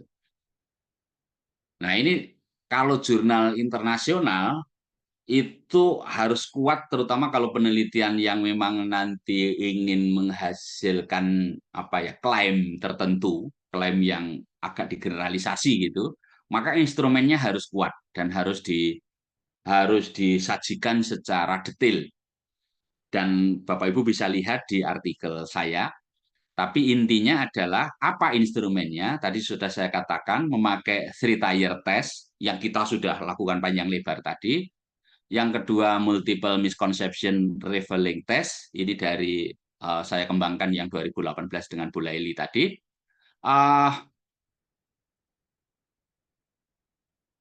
Terus yang ketiga numerical problem solving. Jadi ini harus diberikan ya, dideskripsikan. Dan sudah di artikel Bapak Ibu bisa lihat, tapi yang terpenting adalah kalau kita ingin generalisasi untuk membuat klaim, maka validitas reliabilitas itu harus ada. Harus dijelaskan secara detail dan terbukti gitu ya. Sudah proven. Maka dalam konteks ini karena bukan PAN tapi PAP ya ini ya, maksudnya ada acuan patokan, saya tidak akan menggunakan validitas yang model uji coba ketemu skor terus dikorelasi skor butir dengan skor itu dan lain-lain, tidak, tapi validitasnya menggunakan expert.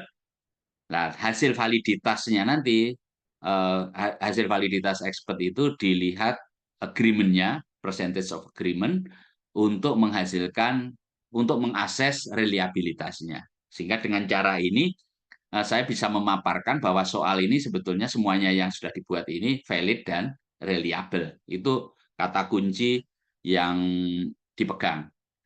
Nah, ketika itu dikenakan pada ini teriring dengan perkuliahan fisika yang kelistrikan pada tahun berikutnya, bukan yang mahasiswa yang sama dengan tadi, tapi kelistrikan pada tahun berikutnya, hasil dan pembahasan, hasil pengembangan dari penelitian ini saya deskripsikan, terutama hasilnya ini lebih dulu, karena kalau langsung hasil itu kering. Jadi yang dipentingkan pada akhirnya adalah fitur-fitur apa yang memang menonjol, yang menjadi kalau mau mengatakan keunggulan ini ya, yang menjadi hasil pekerjaan dari ini. Jadi pertama sebelum ke klaim, data untuk membuat klaim, saya jabarkan dulu deskripsi dari multimedia interaktif mobile multimedia interaktif yang dikembangkan. Jadi yang pertama mulai dari pembuka, menu-menunya apa, terus kemudian contoh ketika masuk, terus kemudian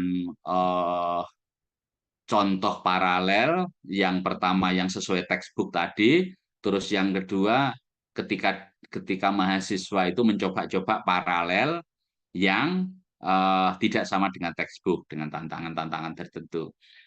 Nah, terus selanjutnya juga ada menu tentang wiring, pengkabelan, yang ini sangat penting sebetulnya kalau rangkaian listrik itu tidak hanya komponennya, tetapi wiringnya, prinsip ke pengkabelan ini yang juga sering miss pada mahasiswa, yang menimbulkan miskonsepsi tadi kan wiringnya ini sebetulnya. Maka inilah yang juga detail di sini.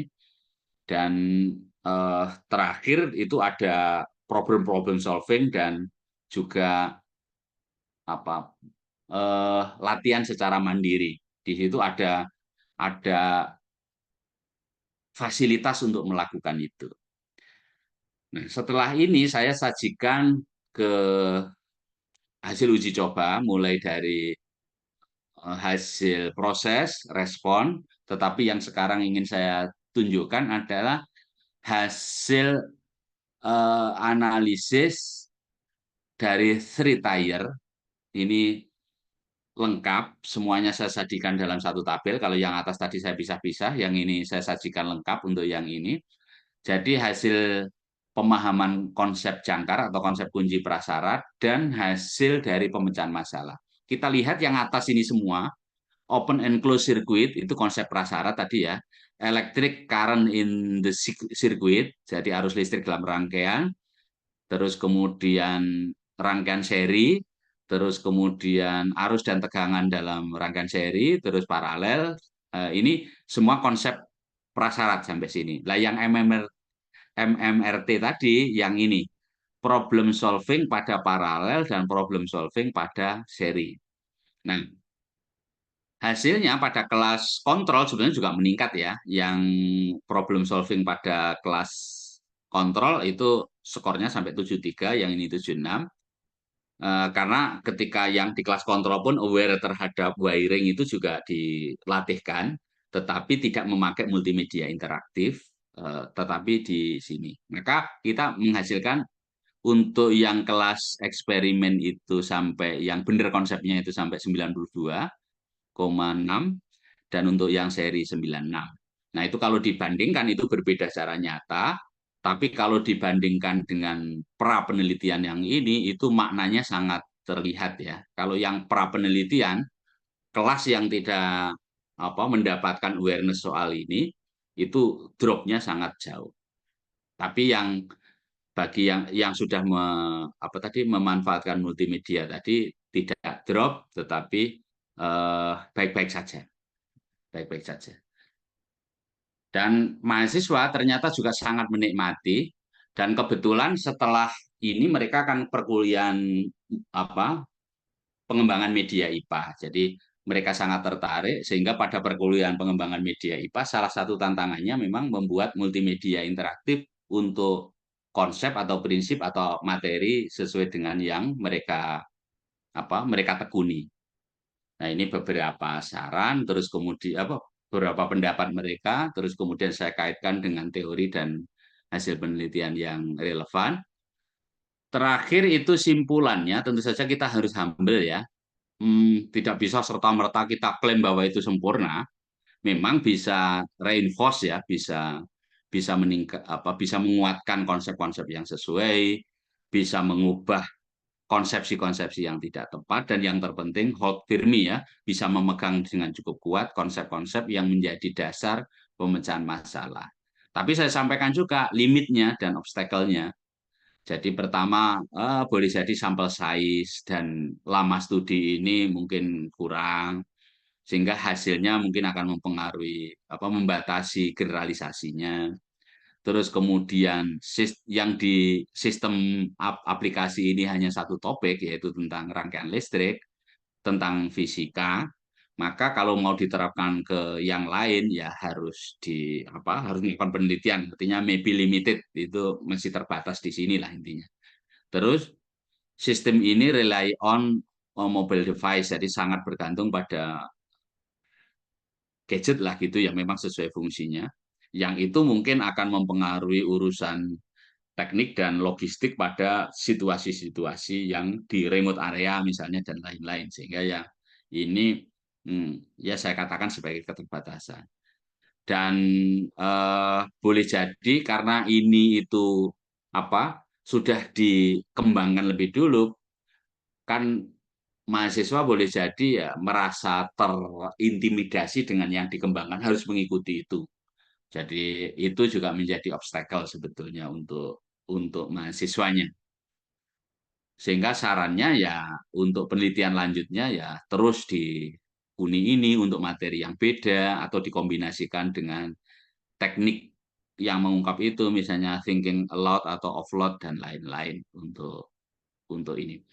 Itu yang bisa saya sampaikan terkait hasil penelitian ini. Semoga kalau saya sih ini kan cinta lama bersemi kembali lah gitu, karena pernah saya tekuni tahun-tahun awal menjadi skripsi saya S1, setelah itu saya lupakan, baru saya ingat-ingat lagi tahun 2018 saya coba lagi, karena minat utama saya sebenarnya ke pengembangan literasi sains, tapi kemudian yang ini juga pada akhirnya menyita perhatian saya. Sering saya diskusi dengan Pak Arief tentang hal ini, bagaimana membantu mahasiswa concern-nya untuk meningkatkan pemahaman dan memegang erat konsep ketika dia hendak menyelesaikan masalah. Demikian yang bisa saya sampaikan. Untuk selanjutnya saya kembalikan ke Pak Moderator, Pak Zainal. Dari saya cukup sekian. Assalamualaikum warahmatullahi wabarakatuh. Waalaikumsalam warahmatullahi wabarakatuh. Terima kasih Prof atas materinya, very insightful, sangat banyak pandangan baru akhirnya ya, terutama tadi terkait pembelajaran yang memperhatikan miskonsepsi gitu ya. Banyak hal yang kita bukan cuma judulnya ya, yang multimedia interaktif, ternyata cara penyampaian Prof juga ini sangat-sangat interaktif ya. Saya kira teman-teman ini juga banyak yang tertarik. Barangkali teman-teman ada pertanyaan untuk Prof, silahkan boleh langsung ASN atau langsung ASN juga ya, langsung bertanya secara langsung. Tidak perlu di chat box saja, bisa langsung bertanya. Monggo teman-teman, adakah? Bu Nilam, ini ada siapa Bu Dian ya, ada Bu Reni, Bu Windy, Bu Sarofa, Bu Mami, Pak Windy. Silakan boleh, adakah yang mau bertanya? Ada? Oke, sambil menunggu pertanyaan dari yang lain, Prof. Sebetulnya kemarin karena saya juga penelitiannya multimedia interaktif, ini to be honest, karena saya juga mengutip beberapa tulisan Prof. Kok dilihat-lihat trennya tuh multimedianya ternyata diawali multimedia dulu ya Prof. Nggak langsung yang interaktif. Saya lihat dari riwayatnya Google Scholar Prof. Karena kebetulan kemarin memang yang ada saya kutip di disertasi saya. Itu saya ingin tahu justru maksudnya awalnya Prof tuh kenapa memilih multimedia ini. Terus sampai akhirnya eh, ini saya tanpa mendeskripsikan gen yang di atas saya, Prof, angkatan Prof, tapi untuk ukuran Prof saya cukup kagum karena Prof masih sangat concern dengan perkembangan teknologi itu tuh bagaimana mempertahankan itunya. Karena saya mikir saya umur segini masih oke lah, tapi mungkin 20 tahun, 3 tahun belum tahu akan kedepannya masih bisa concern di teknologi atau seperti apa. Itu mungkin Prof dari saya pribadi ini sambil menunggu dari teman-teman. Oke, terima kasih. Jadi pertama sebetulnya adaptasi dan kelincahan untuk adaptasi itu tidak menyangkut umur sebenarnya. Saya ingin mengatakan banyak di rekan-rekan Bapak Ibu gitu yang stuck, merasa sudah penuh gitu. Yang bagi kita itu sebetulnya kan pola pikir ya, sistem asumsi nilai diri kita. Kalau kita menganggap sudah penuh, sudah merasa pinter, merasa bisa, maka itulah hambatan terbesar kita untuk menguasai hal baru. Yang ya terus bangun curiosity ya, rasa ingin tahu, sehingga seperti yang disampaikan mendiang Steve Jobs ya, stay foolish, stay hungry. Maksudnya teruslah merasa bodoh dan teruslah merasa lapar. Merasa bodoh berarti kerja keras untuk mau belajar, merasa lapar ya kerja keras untuk mengais rezeki pada bidang yang kita tekuni. Nah, terkait dengan multimedia ke multimedia interaktif, ya tentang terkait itu ya minat ketika komputer mulai ada tahun-tahun 90 itu saya tidak tahu apa-apa, sehingga agak tanda kutip punya dendam untuk bisa ketika sudah jadi dosen pada akhirnya mempelajari itu secara cukup mendalam, dan mendalam dalam arti itu mendalam dalam arti banyak autodidaknya. Sehingga ketika S2 saya walaupun S1 tadi multimedia miskonsepsi gitu ya, tetapi pada S2 itu saya alhamdulillah di ilmu murni di UGM, maka saya mengambil komputasional khususnya simulasi sistem fisik ya, simulasi fisika. Saya menggunakan bahasa program yang jujur Bu Neni, ini saya sudah lupa sekarang, jangan ditanya, tapi dulu saya bisa, prinsipnya bisa. Kalau belajar lagi dengan cepat bisa. Tapi bahasa programnya masih basis Pascal, Basic, dan lain-lain. Saya bisa. Sampai ke bahasa C, sedikit-sedikit bisa. Kenapa bisa? Ya karena rasa ingin tahu aja, coba. Terus pada akhirnya untuk tesis ya saya pakai bahasa program itu. Kalau tak bacakan penelitian saya S2 gitu mungkin Bapak Ibu. Jadi simulasi numerik soliton amplop gelombang mikromagnetik pada lapisan tipis yttrium iron garnet. Nah, jadi saya pakai simulasi pada jenis gelombang magnetik tertentu yang menghasilkan peristiwa yang disebut soliton amplop. Nah, bukan amplop duit tapi amplop. Dari situ sebetulnya ya terus yang S3-nya ke multimedia, seterusnya ini ya ke mobile multimedia, tapi jujur aja perkembangan yang terkini, yang terbaru, saya sudah terengah-engah, dan itulah nanti tongkat ini harus ke yang muda-muda ini ya, yang baik mahasiswa S2, S3 untuk memperdalam ini.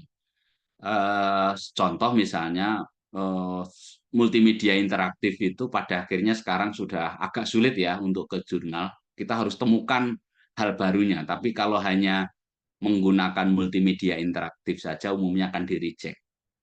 Hal barunya apa yang membuat rasa penasaran, itulah yang utama.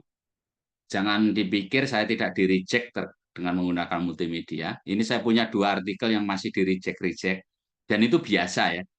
Karena dari reject itu saya tahu, oh berarti harus ada kebaruan yang ini kurang baru. Sebagai contoh misalnya multimedia interaktif pada tema tikus dan burung hantu, misalnya sudah bagus judulnya, untuk mengembangkan literasi sains pada gini-gini gitu ya. Ternyata banyak ada yang berpendapat di reviewer itu menarik konteks itu, tapi reviewer yang lain ini konteks ini itu terlalu biasa di tempat Anda, sehingga sebetulnya ini tidak memberikan rasa tertarik, itu hanya klaim Anda aja. Jadi sampai seperti itu juga, dan kita ya biasa aja. Sehingga nanti untuk kedepannya yang ini masih ada ya, misalnya ke artificial intelligence, AI lah gitu ya, artificial intelligence dan lain-lain, bagaimana memadukan ini, bagaimana membuat AI itu menjadi lebih produktif untuk belajar, itu sebetulnya area yang masih sangat terbuka. Jangan sampai kita menutup diri terhadap AI itu sebagai contoh. Itu cara yang bodoh lah, tanda kutip, pada diri kita jika kita menutup diri pada AI. Ya kita justru tunjukkan kepada mahasiswa AI, mereka bisa beradaptasi dengan itu, bisa mengevaluasi hasil dari AI itu, ternyata AI itu menjadi khas seperti ini, dan lain-lain, itu menjadi penelitian tersendiri juga. Oke, itu sih Pak Zainal. Ini ada beberapa yang raise hand, monggo silakan Pak Zainal. Sepertinya banyak hal yang bisa diambil dari teman-teman. Sudah dikasih tongkat, kalau kata Prof ya, tongkatnya akan dipindahkan ke teman-teman. Iya, Ini mohon betul. tongkatnya diambil ya, agar bisa melanjutkan estafet keilmuan ini. Mudah-mudahan banyak yang interest juga. Saya kira banyak sih Prof yang interest terkait multimedia interaktif, termasuk saya. Jadi mudah-mudahan ini banyak juga yang berkembang. Dan sepertinya ini ada 2 orang penanya. Kita coba satu-satu. Kita mulai dari Bu Syarofah. Bu Syarofah, halo. Boleh langsung Ya, silakan Bu bertanya langsung. Pak Zainal, terima kasih luar biasa Prof Wahono. Prof Wahono itu dosen UNESA saya dari dulu S1, luar biasa Prof. Aplikasi memang sangat menarik ya Prof, juga terutama untuk pendidik seperti kami juga. Saya juga sedikit sekali mengerti tentang bukan mengerti ya Prof, belajar tentang aplikasi. Meskipun sederhana, saya pernah membuat aplikasi itu, kalau di SD itu kan mungkin sederhana ya Prof, katakan buku tamu yang manual kita harus garisi itu, kenapa tidak kita buat aplikasi sederhana yang automatically bisa diterapkan berbasis digital seperti itu. Saya pernah membuat itu dengan makro Excel VBA yang sederhana Prof memang. Dan itu pun meskipun sederhana dan kecil ternyata manfaatnya luar biasa. Kalau Prof Wahono tadi berawal dari bagaimana bisa membantu mahasiswa Prof untuk mempelajari tentang sains seperti itu, memudahkan. Ini saya punya pemikiran sama Prof. Kalau panjenengan memikirkan mahasiswanya, saya memikirkan murid saya Prof. Apakah aplikasi Prof Wahono ini bisa diaplikasikan untuk siswa SD saya dengan tampilan yang mungkin lebih sederhana, tapi juga membantu siswa saya untuk belajar IPA di SD seperti itu, Prof. Karena jujur saya penasaran ini aplikasinya seperti apa ya, bentuknya seperti apa ya. Untuk siswa saya bisa nggak? Seandainya bisa, mohon izin mungkin Prof saya diberi akses untuk semacam apa ya, menimba Bu Sarofa, ilmunya kalau nanti atau Bu dibuatkan. Sarofa semester berapa Bu Sarofa? Oke, Kenapa? paham ya. Semester Oke, berapa terima Bu kasih Sarofa? pertanyaannya, paham. Bu Sarofa semester berapa? Saya semester 3, Pak Semester Zainal. 3. Kemarin konsennya apa Bu? Peminatannya Bu? Saya ambil multidisiplin. Oh, multidisiplin. Mungkin nanti kalau Karena ada saya mata kepala kuliah sekolah, lagi, Pak Zainal. boleh kok. Sepertinya ada yang di Ampu Pak Wahono. Mungkin nanti Mam Neni menginfokan barangkali Siap. mau menambah SKS, sepertinya boleh. Ngaten. Karena kan bayarnya tetap sama ya, tapi tetap mungkin mata kuliahnya lebih Oke, baik. oke, terima Biar kasih. dapat dari Itu Pak Prof, Wahono. jadi Monggo Pak Wahono dijawab Pak Wahono. Terima siap. kasih Bu Sarofa. Nggih. Terima kasih, Sebetulnya Pak Zainal. Nggih. Terima kasih Bu Sarofa dan Pak Zainal. Sebetulnya aplikasi ini terbuka bebas, tapi saya ingin sampaikan, Bapak Ibu itu melihat saya terkait aplikasi ini karena hari ini saya yang tampil kan. Sebetulnya itu aja. Bukan berarti Bapak Ibu dosen PGSD yang tidak tampil itu tidak punya. For instance, sebagai contoh itu Bu Yanti, Prof Yanti. Ini kan apa ya, kami itu tim besar lah gitu ya. Di situ ada Prof Yanti, saya, terus kemudian Pak Arief, Bu Ernita ini tadi, Bu Nadian, dan seterusnya. Kalau Prof Yanti itu punya beberapa aplikasi yang memang khusus SD. Aplikasi yang untuk pengembangan literasi sains untuk SD. Kalau yang saya miskonsepsi yang untuk calon guru, dan ada juga literasi untuk pengembangan literasi sains untuk SMP. Itu bisa dimanfaatkan, tapi caranya ya tentu saja nanti akan saya ke Google Drive bila perlu, terus saya share ke Bukaprodi, tapi mungkin tidak hari ini ya, karena itu perlu. Tapi semuanya sudah ada di HP, semuanya sudah di sini, dan saya install di sini juga. Dan harus bisa menginstal ya, kalau ada peringatan keamanan dan lain jangan khawatir. Kalau yang dari saya itu tidak saya beri virus. Karena ini kan tidak saya masukkan lewat aplikasi dari Google, apa itu namanya? Google Marketplace ya, Play Store, Bro. marketplace-nya Google. Ya. Google apa namanya? Google Aplikasi Play Store Store. ya. Play Store. Ya. Itu jawaban saya, Bu Sarofa. Ya, Oke, terima kasih matur nuwun, Prof. Prof. Ditunggu ya Bu Sarofa nanti. Siap, Mungkin siap, Bu siap. Neni akan colek-colek Ya. Prof Wahono untuk segera mengirimkan aplikasi. Nanti Pak Zainal aja yang colek-colek mengingatkan, mungkin minggu inilah kalau sudah senggang. Oh siap Prof, nanti saya ingatkan. Saya akurasinya. Oke, selanjutnya ini ada pertanyaan dari Bu Rini. Bu Rini, halo. Ya, Pak Zainal. Iya, monggo Bu Mohon Rini. izin saya ini aja tanpa video nggih. Ini. Iya, apa monggo. Iya, ngatur nuwun. Mohon izin Prof Wahono.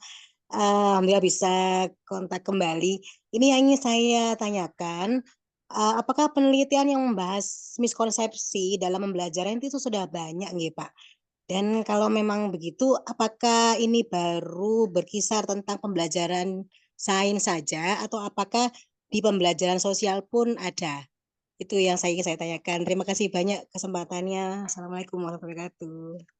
Waalaikumsalam warahmatullahi wabarakatuh. Monggo Prof, ini terkait miskonsepsi sekali ini pertanyaannya. Terima kasih. Ini apa? Jadi pertanyaan akan seperti ini sudah saya duga, dan Bu Rini ini terima kasih, jumpa lagi gitu ya.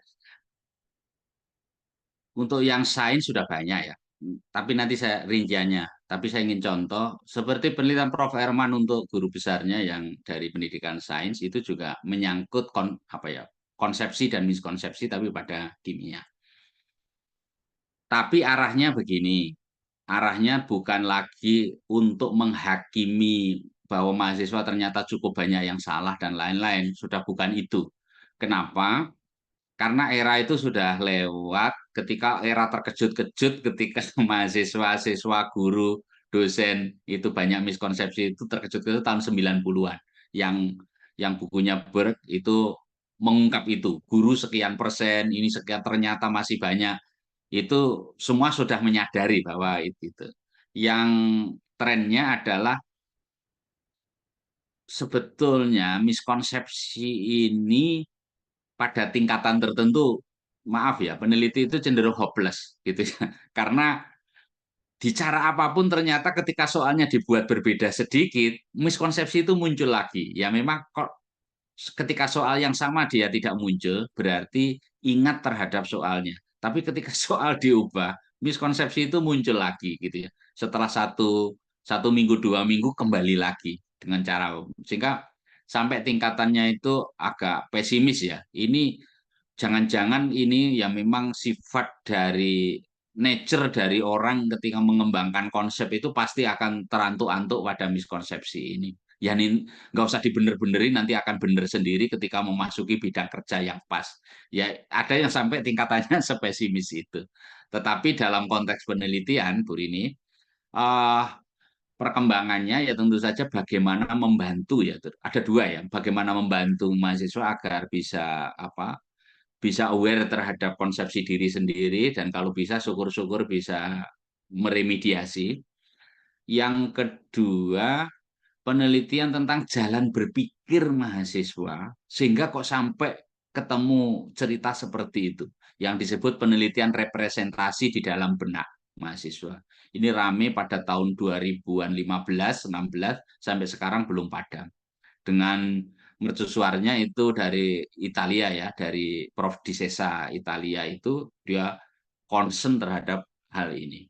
Setelah itu ketendang literasi, sains dan lain-lain agak tapi ini tuh terus bertahan cukup banyak yang meneliti area ini.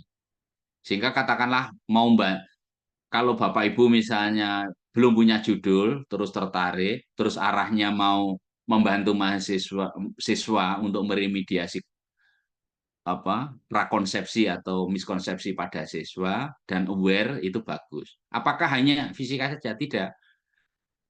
Nanti coba tulis di Google, dicari ya misalnya misconception pada bidang apa, in history misalnya pada sejarah, misconception in atau social studies itu akan muncul juga. Jadi ini sudah meluas dan cukup banyak, tapi belum padam. Kayaknya tidak akan padam penelitian pada area ini, hangat terus gitu. Jadi kalau masih banyak jurnal yang akan menerima kalau soal ini asalkan kebaruan dalam arti ide dan mungkin hal-hal tertentu masih. Moga-moga bisa menjawab ya Bu Rini. Saya kembalikan ke Pak Zainal. Terima kasih Prof. Wahono untuk jawabannya. Bu Rini mungkin nanti bisa minta ke koordinator program studi untuk bikin pelatihan bibliometrik mungkin Bu. Sebetulnya sudah pernah dilakukan untuk beberapa angkatan. Mungkin yang Bu Rini belum kebagian terkait bagaimana mencari atau melihat tren penelitian sebenarnya itu bisa dilakukan. Atau bisa berkunjung ke YouTube-nya S2 Bu Rini. Barangkali di sana ada dokumentasinya, mudah-mudahan ada ya Bu Rini ya. Begitu. Terima kasih Bu Rini. Pertanyaannya terakhir ini, insya Allah pertanyaan terakhir dari Mas Windy ya. Pak Windy. Pak Windy di sana. Boleh silakan Pak Windy disampaikan pertanyaannya. Ya. Terima kasih Prof. Assalamualaikum warahmatullahi wabarakatuh. Mengenai pengembangan media interaktif Prof. Karena saya temanya hampir sama. Saya pinginnya itu berbagi sharing bagaimana cara menyelesaikannya juga, bagaimana cara menyelaraskan mungkin atau mungkin membangun pemahaman siswa yang selama ini yang dari tadi paralel tadi selama ini kan kalau bersusun saja dirubah dengan berbentuk berbeda itu kan siswa sudah bingung. Begitu pula di sekolah dasar Pak. Kalau sekolah dasar selama ini berbase paper berbasis buku saja itu siswa itu bisa mencerna walaupun agak dirubah.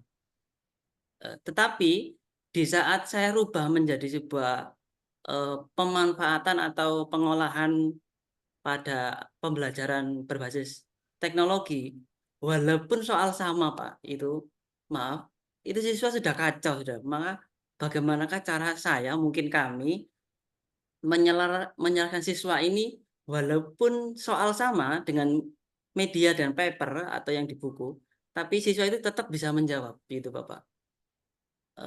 Mohon arahannya Bapak. Terima kasih. Assalamualaikum. Terima kasih Pak Windy. Sepertinya ini colongan bimbingan ya, colongan konsultasi gratis ini Pak Windy. Monggo Prof untuk ditanggapi pertanyaan dari Pak Windy. Ya, terima kasih Pak Windy. Sebetulnya pertanyaan Pak Windy pun saya belum juga menemukan jawabannya. Tapi gini, sebelum ke fitur multimedia dan lain-lain, mari kita pahami dulu bahwa ini semua area yang kita semua belum terlalu memahami, termasuk saya. Maksudnya begini, kasus yang disampaikan Pak Windy ini, itu sebetulnya muncul di berbagai tingkat. Mau SD, SMP, sampai tingkat mahasiswa muncul. Apa itu? Ketika kita sudah melakukan pembelajaran yang berbasis konteks, kontekstual dari nyata, terus tarik prinsip, terus setelah itu kita latih, mereka bisa. Tapi kemudian ketika konteks diubah sedikit aja, atau soal diubah sedikit saja, mereka sudah goyah nggak karu-karuan. Nah, itu kita paham, ada seperti itu. Yang belum kita pahami sebetulnya adalah bagaimana sih, apa yang membuat hal ini terjadi seperti ini. Maka ada beberapa teori, atau beberapa teori itu beberapa penjelasan gitu ya, yang digunakan. Pertama ya penjelasan dari sudut pandang konsep, seperti yang saya sampaikan tadi, itu pun juga di sana juga banyak hal penjelasan alternatif lainnya. Penjelasan artinya ketika dia tidak paham sampai ke situ, ketika goyah-goyah tadi, ya berarti kalau dari sudut pandang konsep, dia tidak memegang erat prinsip atau konsep kunci atau konsep jangkarnya. Sehingga ketika ada soal yang berbeda, ini goyah karena tidak memegang erat. Dan ini wajar ya, karena siswa kita itu kan mendapat soal dan lain-lain setelah belajar dengan kita. Dalam konteks problem solving skills, siswa kita itu pada tingkatan novice atau beginner atau novice lah gitu ya, bukan expert. Apa artinya ya? Novice itu ya tentu saja jika salah dan lain-lain ya tidak mungkin perfect 100% atau dia belum memiliki metode atau cara sendiri yang bagi dia pas dan lain-lain. Maka ini tingkatnya masih novice, sehingga ketika ada salah, terus kemudian dia itu masih wajar. Jadi, tetapi bagi peneliti konsep itu atau miskonsepsi umumnya meyakini konsep jangkar apabila dipegang kuat, maka dia tidak akan terlalu tersesat dalam penyelesaian masalah. Selebihnya adalah skills yang diasah saja.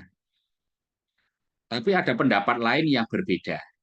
Dan ini wajar ya, namanya ini kan semua tebak-tebak buah manggis ya, mana yang teori itu kan gini ya, kita terima itu jika teori itu bisa menjelaskan dan cocok dengan fenomena dan penjelasannya itu paling simpel, itulah yang diterima. Nah, sampai sekarang misalnya penjelasan itu ya cukup bisa diterima, ya oke lah dari sudut pandang. Tapi ada penjelasan lain yang juga bisa diterima, walaupun tidak terlalu simpel, yaitu apa yang namanya representasi, teori representasi, atau model mental di dalam benak. Jadi gini ceritanya, sebetulnya bagi orang yang belajar atau nanti akan menghadapi masalah, demikian juga di kehidupan, ketika kita menyelesaikan masalah itu, kita menggunakan kepingan-kepingan pengetahuan yang kita dapat, yang sekiranya sesuai. Yang ini disebut teori kepingan pengetahuan, atau pieces of knowledge. Sehingga maksud saya begini Pak Windy, atau Bapak Ibu semua. Misalnya orang itu mau menyelesaikan masalah seri paralel misalnya, atau seri gitu ya. Maka dia akan menggunakan kepingan pengetahuan ketika menyelesaikan masalah seri itu di masa lalu. Entah itu dengan guru, atau dia mandiri, atau apa. Kalau ada, dia akan menggunakan itu. Kalau tidak ada, barulah dia mengkais-kais, menghubung-hubungkan. Nah, kalau kepingan pengetahuan yang diambil itu meleset, maka jawabannya salah. Bagi kita sebut miskonsepsi. Itu sebetulnya meleset dalam hal memilih kepingan-kepingan pengetahuan yang tepat. Sehingga ini rimba raya dari sudut pandang itu. Nah, tapi apapun penjelasan ini sebetulnya tetap masalahnya adalah yang muncul di diri siswa adalah soal diubah kacau. Maka tugas kita selaku guru menyadari adanya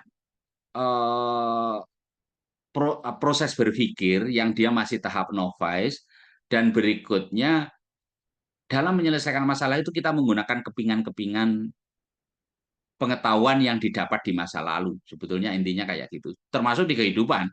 Ketika kita ada masalah tertentu yang sudah pernah kita atasi atau apa, ya mudah saja. Tapi ketika masalah itu betul-betul baru, maka kita menggunakan kepingan-kepingan pengetahuan kita yang kira-kira cocok atau pantas untuk menyelesaikan ini. Ya mungkin belum pas betul. Nah itulah kehidupan. Nah kalau sekolah ya mirip-mirip dengan itu. Nah sekarang fitur seperti apa untuk bisa ini? Tidak ada fitur tunggal. Maksudnya peneliti harus punya ide sendiri. Karena kalau ide ini mengekor ke penelitian lain, peneliti ini artinya mati. Tidak meneliti lagi. Yang namanya meneliti dalam konteks ini harus baru, ide fresh. Kecuali kalau kita S1 gitu ya. Kalau S1 ya kita menerapkan ide orang dan lain. Kalau S2 ya mengembangkan, misalnya mengembangkan LKPD, multimedia, ya dengan ide-ide baru fresh dari Bapak Ibu selaku peneliti. Itu maksudnya saya mengatakan. Nah, cara untuk tahu ide baru itu yang mana yang paling cocok, ya baca teori, baca penelitian orang lain. Oh, peneliti yang lain sudah ini, maka saya akan ke sana. Jawabannya panjang lebar tinggi, tetapi jangan-jangan tidak menjawab. Nah, karena dalam penelitian ya seperti itu. Pada akhirnya, apa ide Anda? Akan dikembalikan seperti itu pertanyaannya. Itu Pak Zainal dan Pak Windy. Terima kasih Prof atas tanggapannya. Barusan justru kita dapat tips and trick ya Pak Windy ya, termasuk buat saya juga, nggak cuma buat Pak Windy ya. Alhamdulillahirrahmanirrahim, mudah-mudahan kita bisa ya menerapkan tadi, tidak pernah nyerah gitu ya untuk nyari, karena pasti kalau masalah topik penelitian pasti akan selalu berkembang. Kita juga mengikuti perubahan, rasa ingin tahunya yang jangan pernah mati itu ya yang harus kita terapkan. Sebetulnya masih banyak mungkin beberapa pertanyaan, atau barangkali nanti ada tanggapan lain sebagainya, mungkin bisa menghubungi di luar forum ini, atau nanti di perkuliahan. Kalau misalnya Pak saya konsentrasinya multidisiplin, apakah boleh ikut IPA? Boleh saja, nanti bisa sit in. Jadi jangan sungkan kalau mau sit in, tinggal cari saja infonya. Ada yang kelas Pak Hono di jadwal kapan, itu boleh tiba-tiba sit in, boleh juga. Karena kan kita akademik ini sebenarnya tidak terbatasi oleh kontrak SKS saja. Jadi teman-teman nanti barangkali bukan kelasnya tapi ingin tahu informasinya, ingin tahu ilmunya juga boleh, tidak harus perlu mengkontrak SKS. Terima kasih Prof sekali lagi untuk hari ini, luar biasa, tak terasa 2 jam berlalu dan banyak hal, banyak pandangan baru buat saya, terutama mungkin buat teman-teman yang lain juga. Mudah-mudahan bermanfaat. Namun sebelum mengakhiri, sepertinya ada 1-2 patah kata dari Koor Prodi kita, Ibu Neni Mariana, MSc PhD, waktu dan tempat disilahkan. Baik, terima kasih Pak Zainal. Terima kasih Prof. Auno atas lecture-nya yang luar biasa.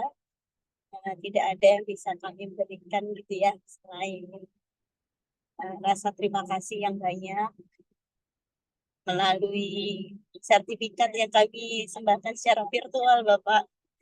Iya, makasih Bu Neni. Kirim ya. Jadi mungkin pesan saya untuk teman-teman S2 Dikdas, banyak sekali tadi yang sudah kita bisa gali dari artikel yang sudah publish dari Pak Wahono, Prof. Suryanti dan kawan-kawan. Jadi nanti teman-teman yang sains khususnya ya, mohon citasi. Ini bimbingannya Bapak ini sembunyi semua ini tadi Pak. Nggak ada yang tanya malah yang bukan bimbingan Bapak ini. Ya pokoknya citasinya jalan ya. Terus yang tidak IPA bagaimana, masih bisa nggak citasi? Punya Bapak bisa. Yang terkait pengembangan multimedia tadi poin bagus untuk publikasi ya, kita menekankan fitur-fitur esensial dan fitur-fitur unik dari media yang dikembangkan pada artikel sehingga itu bisa terpublish secara internasional. Terima kasih tipsnya Prof. Lalu ada juga teman-teman yang mengambil tentang miskonsepsi. Saya rasa tidak hanya di IPA ya terjadinya, tapi juga di matematika ada, di ilmu sosial juga ada. Jadi saya rasa banyak sekali topik-topik riset yang teman-teman akan lakukan yang bisa menggunakan paper ini sebagai salah satu referensi di artikel dan tesis. Itu saja pesan dari saya. Terima kasih sekali lagi Prof. Wahono, semoga ilmunya bermanfaat dan menjadi amal jariah untuk Bapak. Amin ya Allah ya Rabbal Alamin. Terima kasih Bu Neni Mariana MSc PSD selaku koordinator program studi S2 Pendidikan Dasar Universitas Negeri Surabaya. Sekali lagi Prof, saya mewakili Bu Neni dan mewakili teman-teman semua yang hadir hari ini. Terima kasih atas waktunya, terima kasih atas ilmunya, terima kasih atas insight-nya. Mudah-mudahan kami juga bisa menjadi peneliti yang hebat mengikuti Prof, menjadi penulis yang rajin juga, produktif, sehingga tulisan-tulisan kami juga bisa mengikuti jejak Prof, bisa di Q1, Q2, ada Q3 dan lain sebagainya. Terima kasih teman-teman. Seperti biasa di akhir mimbar ilmiah kali ini, mari kita akhiri dengan istighfar sebanyak-banyaknya.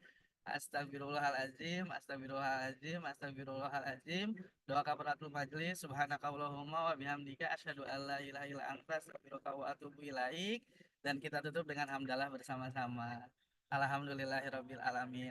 Teman-teman, izin sebelum saya close, boleh menyalakan dulu kamera untuk foto bersama. Mumpung Profnya masih ada, kita foto dulu. Boleh nyalakan dulu kamera. Wih, ternyata cantik-cantik ya mahasiswa S2 Mam Neni. Ternyata kalau dinyalakan, kok dari tadi bersembunyi semua. Oke, boleh lihat ke kamera. 1, 2, 3. Oke, sekali lagi boleh dengan gaya santai saja, jangan langsung dibikin tesisnya, walaupun tadi materinya memang menyemangati kita untuk tesis, tapi boleh bergaya. 1, 2, 3. Oke.